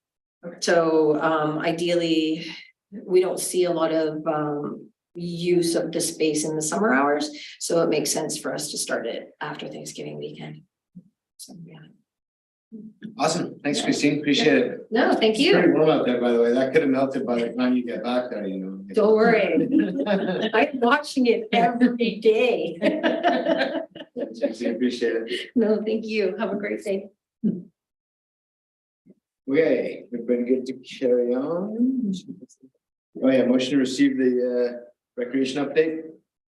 Director Max, second by Director Kennett. Any opposed? Motion carries. We are on to budgets. I believe we're on agenda. Yeah, we're on to 6.4, 2027, 2023, 2027. PVUS budgets. Is Miss LaFrance is already staring at us. Hi, Miss LaFrance. It's all yours when you're ready. Thanks. Good morning. I'm Director of Finance here to present the draft 2023 budgets for the PVUS Committee. And I'll just share my screen so you can follow along with it's just following along with the agenda. If I could find it.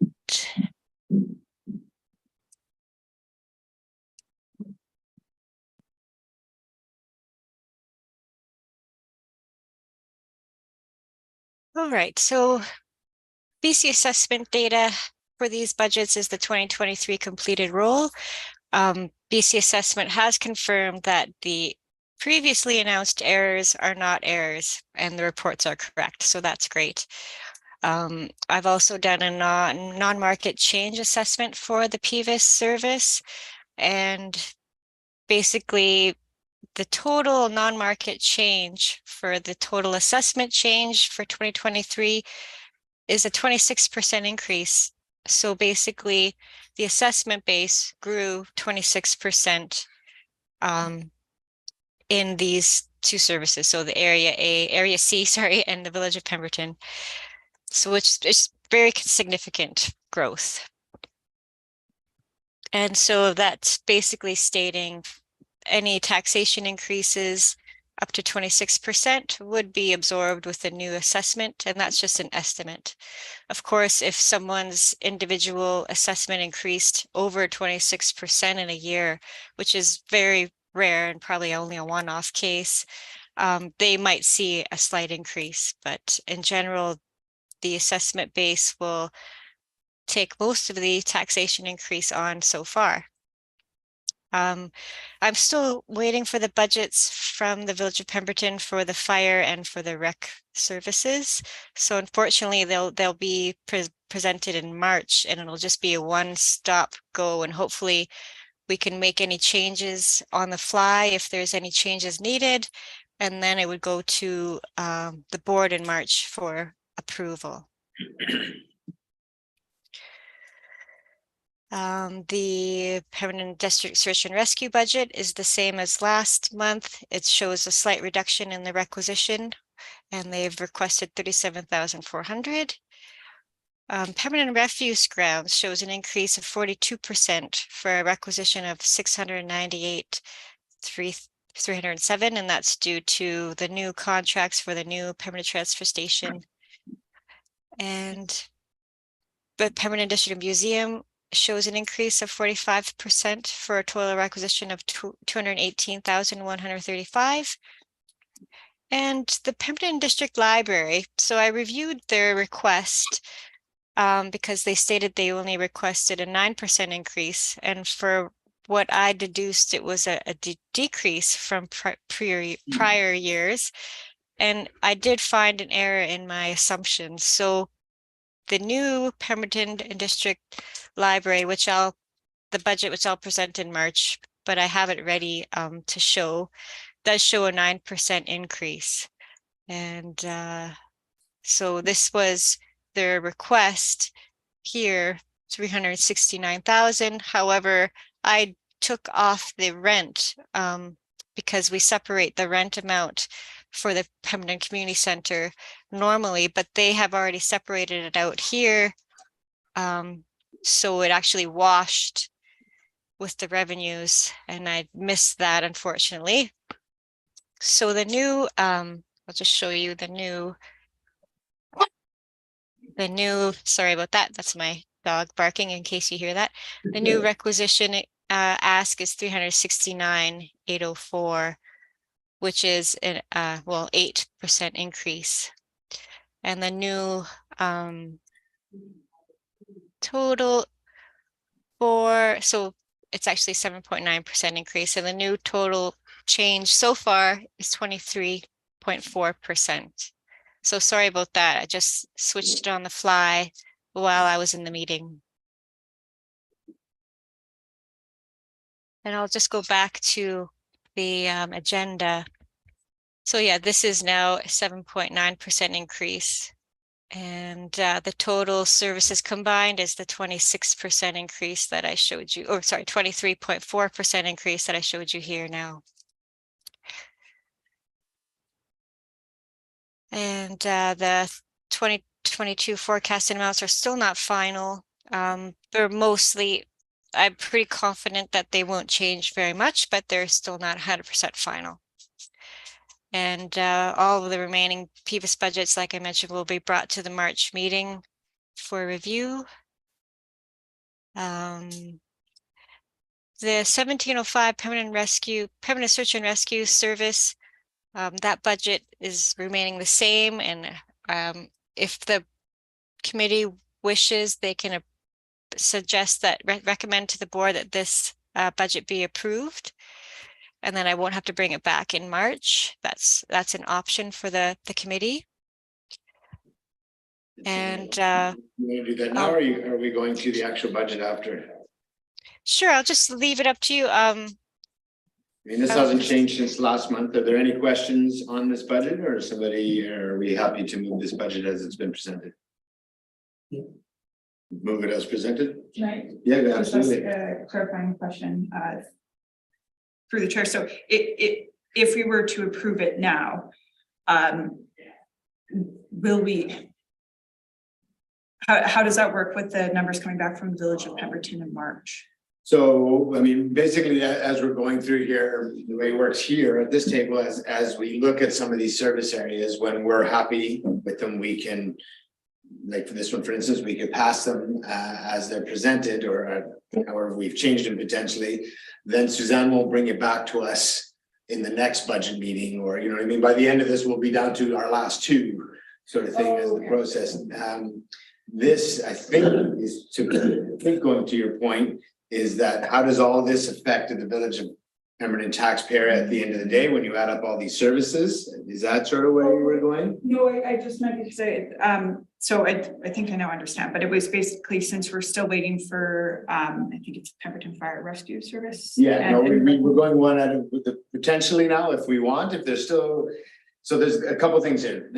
If we're happy with this particular budget, we could say we're happy with it and move it along and pass it. Then next week or next month, we'll look at the fire services, we'll look at some of the other ones. And like I said, by the end of the process, we'll be down to the last couple. There is, and this is where I thought you were going, there is some logic in the sense that, you know, how does this all add up in the end? You know, when you approve each budget on its own, they all make sense individually. And then when you add them to the total, you go, oh, potentially you can go, oh, that's a lot of money. Yeah. So for instance, there's one budget in particular that I think is a bit of a large increase, and I wonder how the committee wants to handle it. Do we handle that in the context of here's our total bill? So, you know, Suzanne mentioned non-market change earlier and what we're going to be able to absorb in our budget. You know, we might choose to put one of these aside and wait to the end of the process or near the end of the process and look in the context of all the increases and how it impacts the taxpayer to say yay or nay to one. Or if we're comfortable with some of these going, Pemberton Search and Rescue, it's a reduction, no matter what, we're not going to change this, let's just pass it. Does that make sense? Those are sort of the two options, the way we want to look at it. Because I guess that was my concern, is right now it looks like with the numbers that we have, the changes potentially roughly absorbed by our increase in our assessment base. But if some of those items that we're still waiting on numbers come back and it ends up unexpectedly being a much larger increase, then yeah. So with that said, if there's any of these that you're not comfortable passing right now because of the reason you just said, then we as a committee will put them aside and keep bringing them back as we look at our other budgets. Some of these, and I'll speak for myself, they're like the Pemberton Search and Rescue. To me, I don't have a problem with that budget. I don't see, no matter what, personally wanting to reduce it in any way, so I'm happy to pass it. Just pass it, move In along. isolation. Yeah. I might say something differently about a different budget. Does that make sense, Tom? Yes, it does. So you wanted to move the search and rescue budget? Yeah. And Director Max seconded. Director Kennett, any further discussion? Any opposed? Motion carries. Go ahead, Suzanne. Great. And the next budget will be the permanent refuse grounds. And so there was a deficit carry forward from 2022. So far, the results for 2022 aren't final, like I mentioned, of $70,942. And mainly that is due to the $60,000 in short-term borrowing that was budgeted in 2022 being pushed to 2023. And also there was a new invoice received for the snow removal for December that came in quite high, much higher than anticipated for December 2022. There's also slightly less tipping fee revenue in 2022 versus prior years.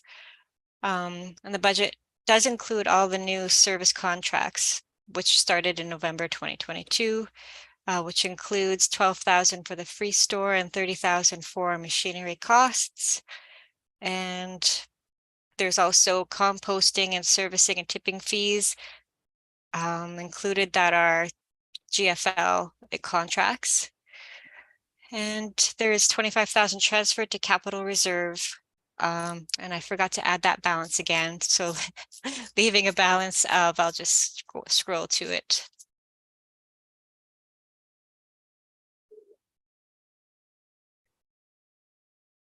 So the total capital reserve balance would be $111,671. I'll just try to increase this a little bit more. But so the main issue with another issue with the increase for 2023 is the deficit. And sorry. And so you see that carrying forward here. And I've added the 60,000 short-term borrowing here. And the short-term borrowing interest expense continues to increase. So I will monitor that percentage for when it starts to decrease and then initiate another short-term borrowing on when it's applicable, when it's preferable. Are there any specific questions that I can answer about this budget? Director Mack? Yeah, so the deficit that we have got is how much then? Currently 70,942 carrying forward. Okay. Can I use gas tax funds to cover that? So I did review that, and gas tax can only be used for capital infrastructure. And unfortunately, that's already maxed out with the borrowing that we've done. So these long-term borrowings do add up to the total capital for the, so there is no room for using gas tax funds. And what about amenity funds? Amenity funds could be used, yes. Amenity funds don't have that same requirement to be for infrastructure. Okay, well, that's something I'd like to discuss because yeah, I would, yeah, I'll discuss that with the rest of the directors. Okay. Any other questions? Yeah, go ahead. This $12,000 for the free store. That seems sort of high to me.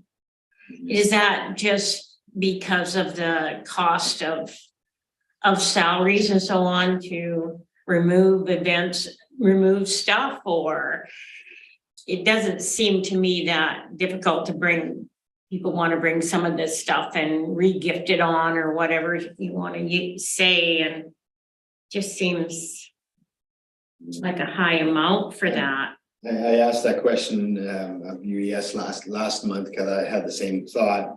And I think the answer was that's sort of a guess to manage it at this point, but they're going to look at the cost and hopefully it's less down the road, and they'll see what it takes to manage it properly so that there's not extra garbage in there. And it's so that the free store does, the way I understood it from staff was that 12,000 has been put in the budget to make sure the free store operates the way it's meant to and functions the way it's meant to, and hopefully it doesn't cost that much. That's sort of is that a fair paraphrase, either Mr. Frost or Mr. Dalton? Oh, there, I see your hand there, Craig, go ahead. Yeah, thank you, Chair. I would just say that that's the cost through the development of the contract with the service provider that was identified for that service. So that's the information that we have. And as you said, if it changes here in year one, then we can review it. But at this time, that's the projected cost. We'll see after our first year of operation, because I'll definitely want to follow up on that number as well in 10 months time. Just on a comment on that, because I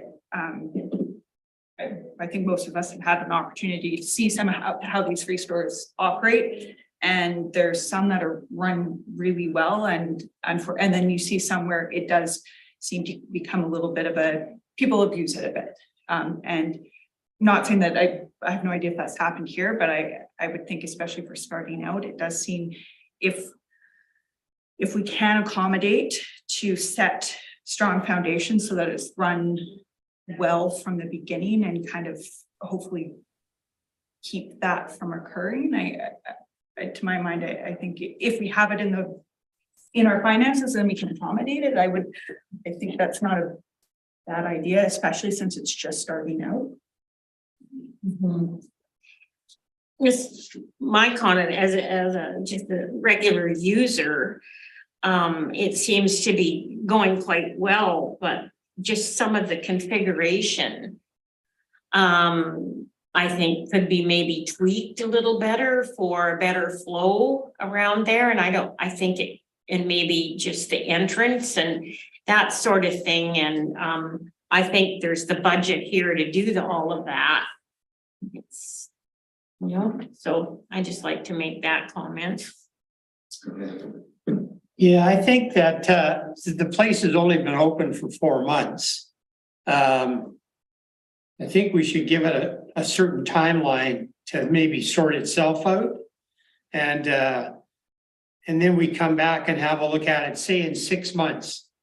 And then again, in the fall time, and see how it does work out. I mean, we started out actually running this place at the beginning of winter, which is not exactly prime time. Once the weather gets better and there's no snow in the mix or any of that stuff, it would be interesting just to see how everything works, under good circumstances, right?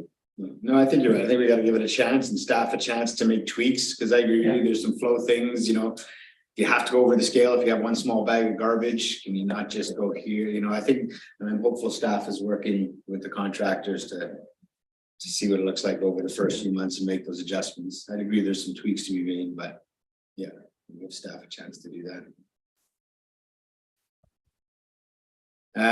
Any other comments? So with regards to your inquiry about looking at the deficit there, do you want to push this budget to March and have a conversation, like look at your amenity funds, or how do you want to proceed with that? Yeah, I would like to do that, just because, like I say, this thing just got up and running. We've got this deficit, and that deficit, I guess, was just part of the program to get this thing up and running and all that stuff.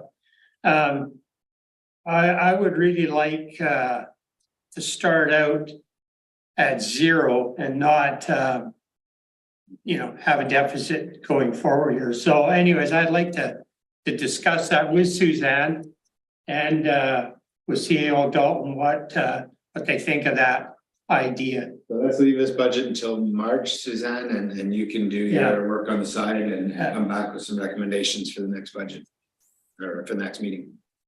That work? Is that good, Mr. Good. Fogg? Yes, yes. Right. Just going back to my main notes here.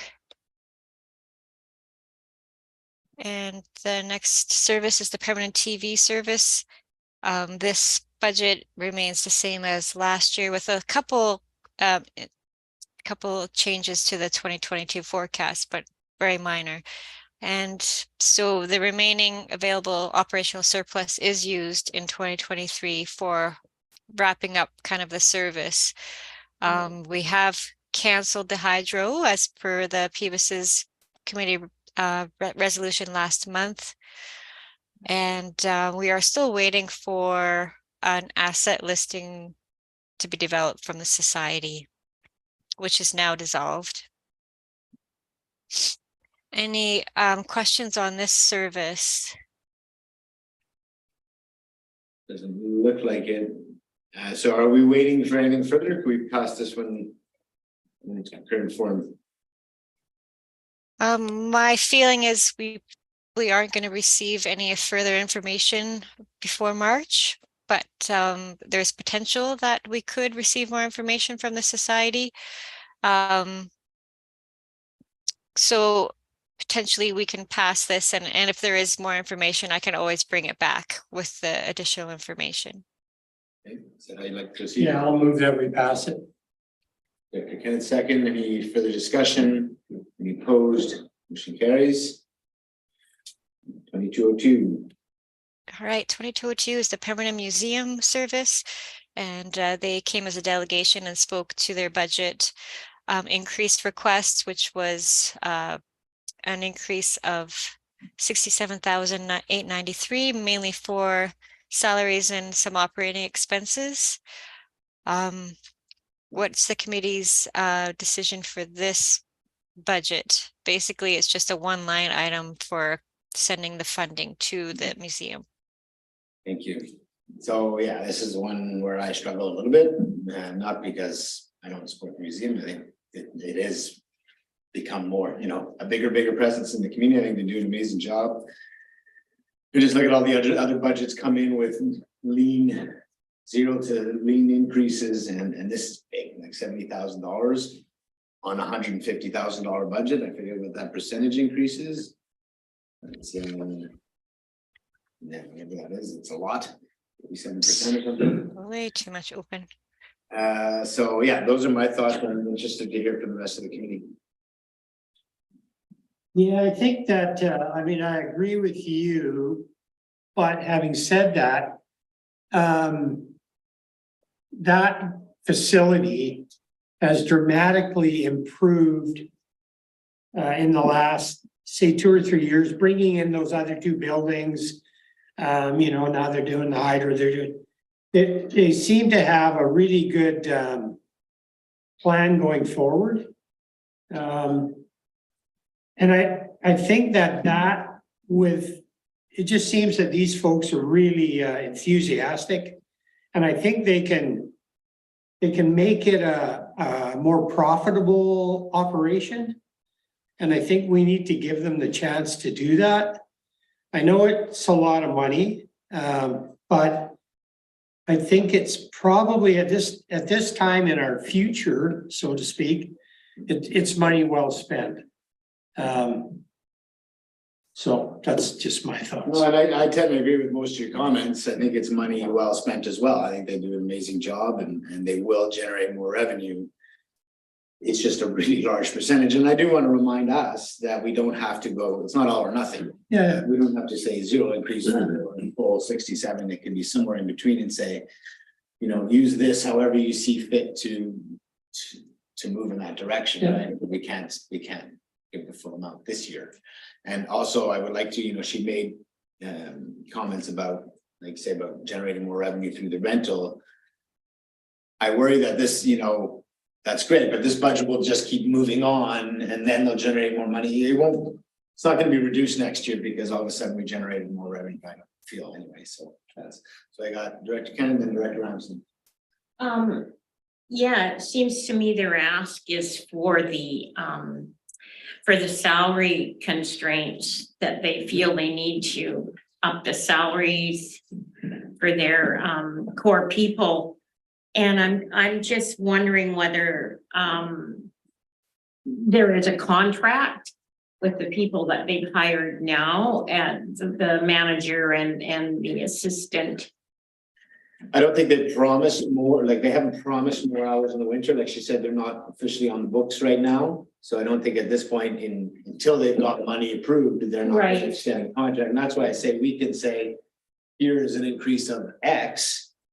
And they can go away and go, okay, we're going to increase your hours by Y. Do you know what I mean? Like it doesn't, they've provided a number saying we'd like to increase it by this much. Personally, I'm struggling with it a little bit. I'd be more comfortable with a smaller number, and they could take that away and go, okay, we're going to increase your hours by however many. But it's not, there's no guarantee for increased hours at this point. It's a request. Yeah. I'm just wondering whether we should have more of a chat with them, whether staff could have I'm sort of in agreement with you, Mike, in a way that I definitely see that there needs to be an increase, but it's a big ask, all at once in 1 year, I think what they've done is amazing. And like what Russ has just said, that the increase in the actual physicality of the place is huge in the last couple of years, and that takes more maintenance and more money. But I don't see that this budget translating into the physical upkeep so much. There was a little bit in their request for physical upkeep, but the majority of it is for laborers. Yeah, and not to say though, do we have to be competitive? So we want to offer, everybody needs a living wage, right? Yeah, yeah. So, I'm conflicted. That's all I can say. Right. And very similar to what I'm hearing around the table. I think looking at, obviously I haven't been in the community as long, but even just on the presentation today, it looks like they're building momentum and they're increasing their presence and their function within the community, which I think is great. Similar to what Director Mack was saying, I think, because they're seeing this increase in what they're trying to do and accomplish, it makes sense that they would need additional funds to do that. That being said, it is a very sizable increase. And I understand from the delegation earlier today is that hopefully their plan is that long-term, they would become less reliant on it, but that's a long-term project. They have to put their foundations in place, and that's what they're trying to do. And I think at this point, given how big an increase is, this might be an item that maybe we wait till March, see what the other numbers come in. And, if like you said, it doesn't have to be an all or nothing, but again, if we had it in our budget and we could approve them for the amount they're requesting, that would be great. But I think it's too early to tell right now because we have a limited budget and we have to allocate it between resources. And Sorry, go ahead. So they had said the upgrading of the hydro to the site was an additional $50,000. Pardon me? That was last year's budget. And it was in last year's budget, so that's already been paid for and it's done. Okay. So yeah, personally, I'm hearing similar comments around the table. I'm comfortable somewhere around like a $30,000 increase and say go ahead and increase your wages as you see fit, and hopefully you generate some more revenue, and maybe next year. I don't want to get stuck in a position where we're like, well, we got pretty good non-market change, so it's not going to hit the taxpayer that hard. It's still an increase in budget in dollars that we have to look after. So I'm happy to do one of two things at this point, which is either somebody propose a number to increase, or as Director Ramsey said, we could put this one aside and make that suggestion maybe at the next meeting. But if somebody wants to make it now, we can do now, or we can wait till see what it looks like within context of the other budgets. Well, I would say that I'd be willing to increase it $40,000. And also do what you're saying. So we say now, okay, we're gonna increase it by $40,000. And as the numbers all fall into place, we'll see how much money we actually have Okay, so at the end of the. Yeah, so Suzanne, the next iteration of this budget, if we could come back with a 40,000 increase, and then to your point, we could look at it in the broader picture. See how the numbers fall. Okay. Do you want a motion for that, or is that just direction? Sure, go ahead first. Just one more comment and maybe with the to see, because the new CAO there is events manager person, that what kind of revenue stream that they can do to offset 100%, yeah. their ask, right? If we go to the 40, yeah. Okay. Just one, so that piece of property is actually owned by the village, correct? I don't think so. That's not my understanding, no. No, I don't Okay, think so. who owns it? But I don't know off the top of my head, but I can find that out. I can't. Yeah, none of us- because- Be the museum society. No, it That's seems, a really good question. I can't believe none of us have ever asked that it before. seems to me it was the village's property, but I don't remember hearing about the value of it in our Yeah. assets anywhere, so you know, maybe. if it is, the rent just- just went up. Yeah, it just seems that I remember when I worked for you guys, that there was a discussion about that, right? And that was when it was a really tiny entity. Yeah. So yeah, it would be interesting to search that out. I think maybe the land was donated to the Museum Society when they changed locations. I think there was some kind of a trade-off there. Yeah. Let's see if we Because can- remember, they were over Well, there where the. I'm sure staff can follow up with us for next meeting Yeah. and clear that up, because I'm very curious, but that sounds about right, but. Okay, let's, Suzanne, do you need a motion for that, or are you just gonna use that as direction? You're on mute. Sorry about that. I think a motion is appropriate just because it's going against their budget request. Okay, so So motion just- to include a $40,000 Increase. budget increase for 2023. Yeah. We get some magic. Right, moved by Director Mack, second by Director Kennett. Any further discussion? Any opposed? Motion carries. And then, yeah, if somebody could help answer that question for us, that'd be great. Sorry. Yeah, go just to ahead. clarify, the plan is still to come back Yes. in March. And look at the Yeah, we haven't passed the budget with authority. We were asking her to put it in, so now we could look at what it looks like, and to your comments earlier, that we could put in the context of all of the budgets. So it'll come back to us. So that takes us to the library. So yeah, like I mentioned, I just updated the permanent library's budget to be reflective of what they actually requested, and apologies. So that is now a 7.9% increase, being $369,804 of a request for operating, and also there's the capital contribution, which is there annually for $2,500. I'll bring this updated budget into the agenda in March. Other than that, you could approve it as amended, but I'll just bring it back to March. I think it's probably cleaner that way, and then approving it off the agenda. Sounds good. Any more input on that one? I think I think last year they were flat too, right? Like they came in flat in the last couple of years, 7.9 this year, and they amazed me. They're very tight.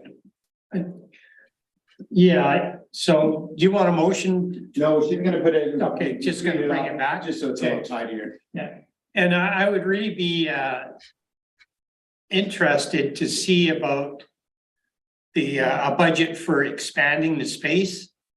And I've been thinking about this, like, could we think about making it like an atrium, you know, glass because you don't want to take away or make the building look out of place, but if you did it all with glass, anyways, I think Ms. Gillis felt some support for the project today, so I think her focus is the accessibility piece on the south end. That's what they Yeah. put their energy into, but I think she's got her eyes set ahead on that. So with encouragement, I'm sure. well, and it's beneficial to our community because that's a busy place. Well, to her and- point, she said 10 years ago it was, Yeah, and then, you know, now we've grown by. yeah. So that's quite interesting when you think about it. Then the after school demand is so high. Yeah. And And that's all good. Yeah. Just not even with the library, because it could be like a shared space, like Christine was just saying, community meetings that they need to have for their staffing and their staff meetings and so on. They're running around the community center trying to find a place to sit and have a meeting, right? So Yeah. obviously, I think we have to really take a look at it. Yeah. Okay, and unless there's further comments, we're on to the cemetery. Yeah, so I haven't received the cemetery budget request this year. We have asked them to come as a delegation, but I don't believe they were able to come as a delegation this month. They did have a letter that was distributed, but I don't see it as part of the agenda. I'm not sure if it was added into the agenda. Sorry, I guess that's a question for Kristen, if we have that letter from the cemetery. I think the CAO might be able to answer that better than me. Okay, you know, Sorry, Suzanne, can you raise that again? I was told that there was a letter that they sent in about their budget request. And I'll just search for it and bring it to the board in March. I think that's probably the simplest. We still have one more Yeah, meeting. Not that I've seen. an easy one too. Okay, we'll see that one in March. So we're on a PVTA. Yeah, the Pemberton Valley Trails Recreation Service.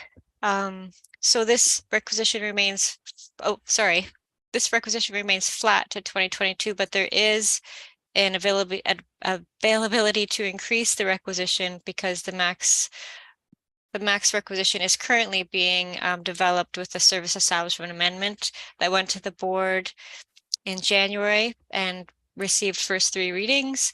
And I believe now it's just waiting on the approvals from each member, being Area C and the Village of Pemberton.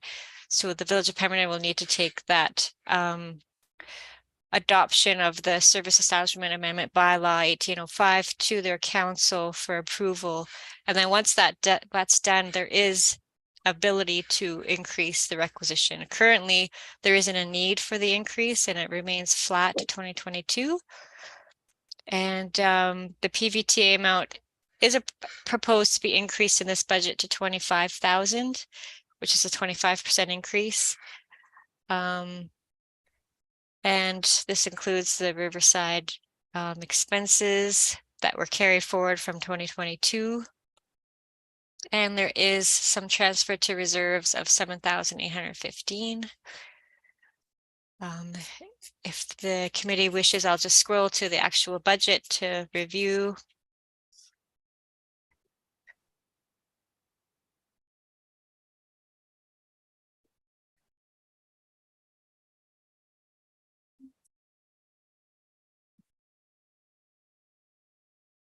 There's so many backup. Apologies.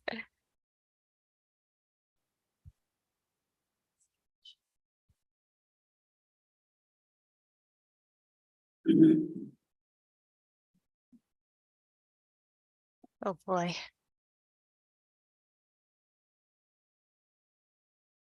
Cemetery. There we go. So there is a surplus carry forward of 12,000 for 2022 so far. And that's the reason why we didn't really need to increase the requisition at all this year. And there's the core funding increase to PVTA of 25,000. And I'll take any questions on this budget. Let's go ahead. Can we move this then as presented? Yes, you can move it, and if there is any changes, I will bring it back in March.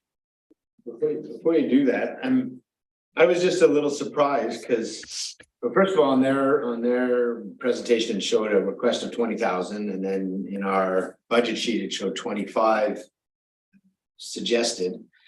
And in the months leading up, I don't know if you had conversations, I understood that, you know, there was comments being made out there that PVTA or the trail service hadn't seen an increase in a number of years. And now that there is, and that was because we didn't have the ceiling space within the requisition, but now that we do, it's showing flat at 20. That's why I asked Ali the question about special projects and that, you know, I was kind of confused.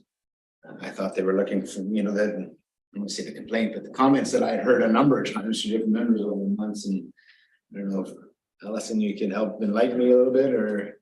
I had the same discussions with PVTA that they felt they would need more funding for their executive director position. They never actually presented us with a request for more funding. This was almost an assumption that we put in the extra money this year. So with that in mind, like, I don't know, you know, they, like I said, we had 25 proposed in our budget sheet. They said 20 on their presentation. Are we proposing 25 or 20 or? Go ahead. My comment is I do recall from the delegation that they were saying their treasurer stepped down, they're onboarding a new one who is currently away. And so I'm wondering also if that's where the discrepancy is coming from. And so those numbers that they put together were just very rough. Yeah. I mean, I'm happy to go ahead with the 25,000 personally. It's a small increase, and again, they haven't seen an increase for years, so I was expecting more. And then they could look at special projects separately, but Yeah, I'd like to move it as presented. which shows the 25. Yes. Okay, any other thoughts?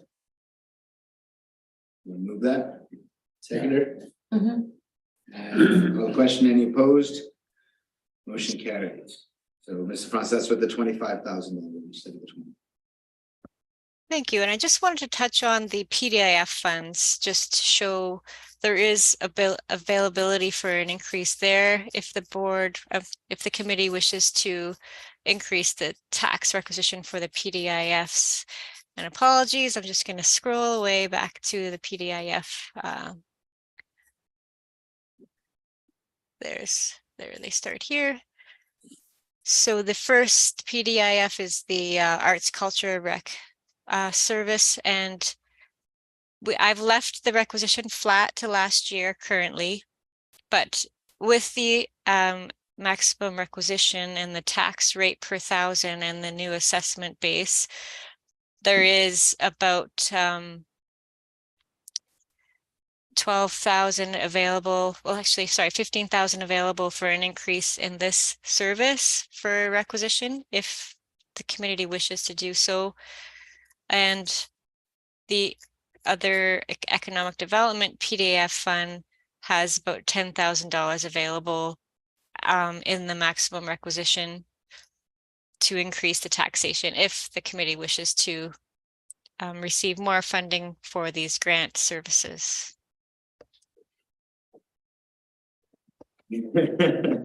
Let's get some expert help on this. Thank you. Good afternoon, committee. Wilbur Campbell, SLRD staff, and I help to administer this fund. I did approach you then on this topic just because some of these things were brought to you in the December annual report, that we sort of are seeing an increase in the number of asks. We're seeing an increase in the asks are coming up more towards the maximum allowed under the PDIF policy. So there's some trends that we're observing there. We also have the committee has approved us to work with 2 organizations who were on one-time funding to move into a long-term funding space. And those items are things that we'd expect to see an impact in 2024, not 2023. So just to be clear on that.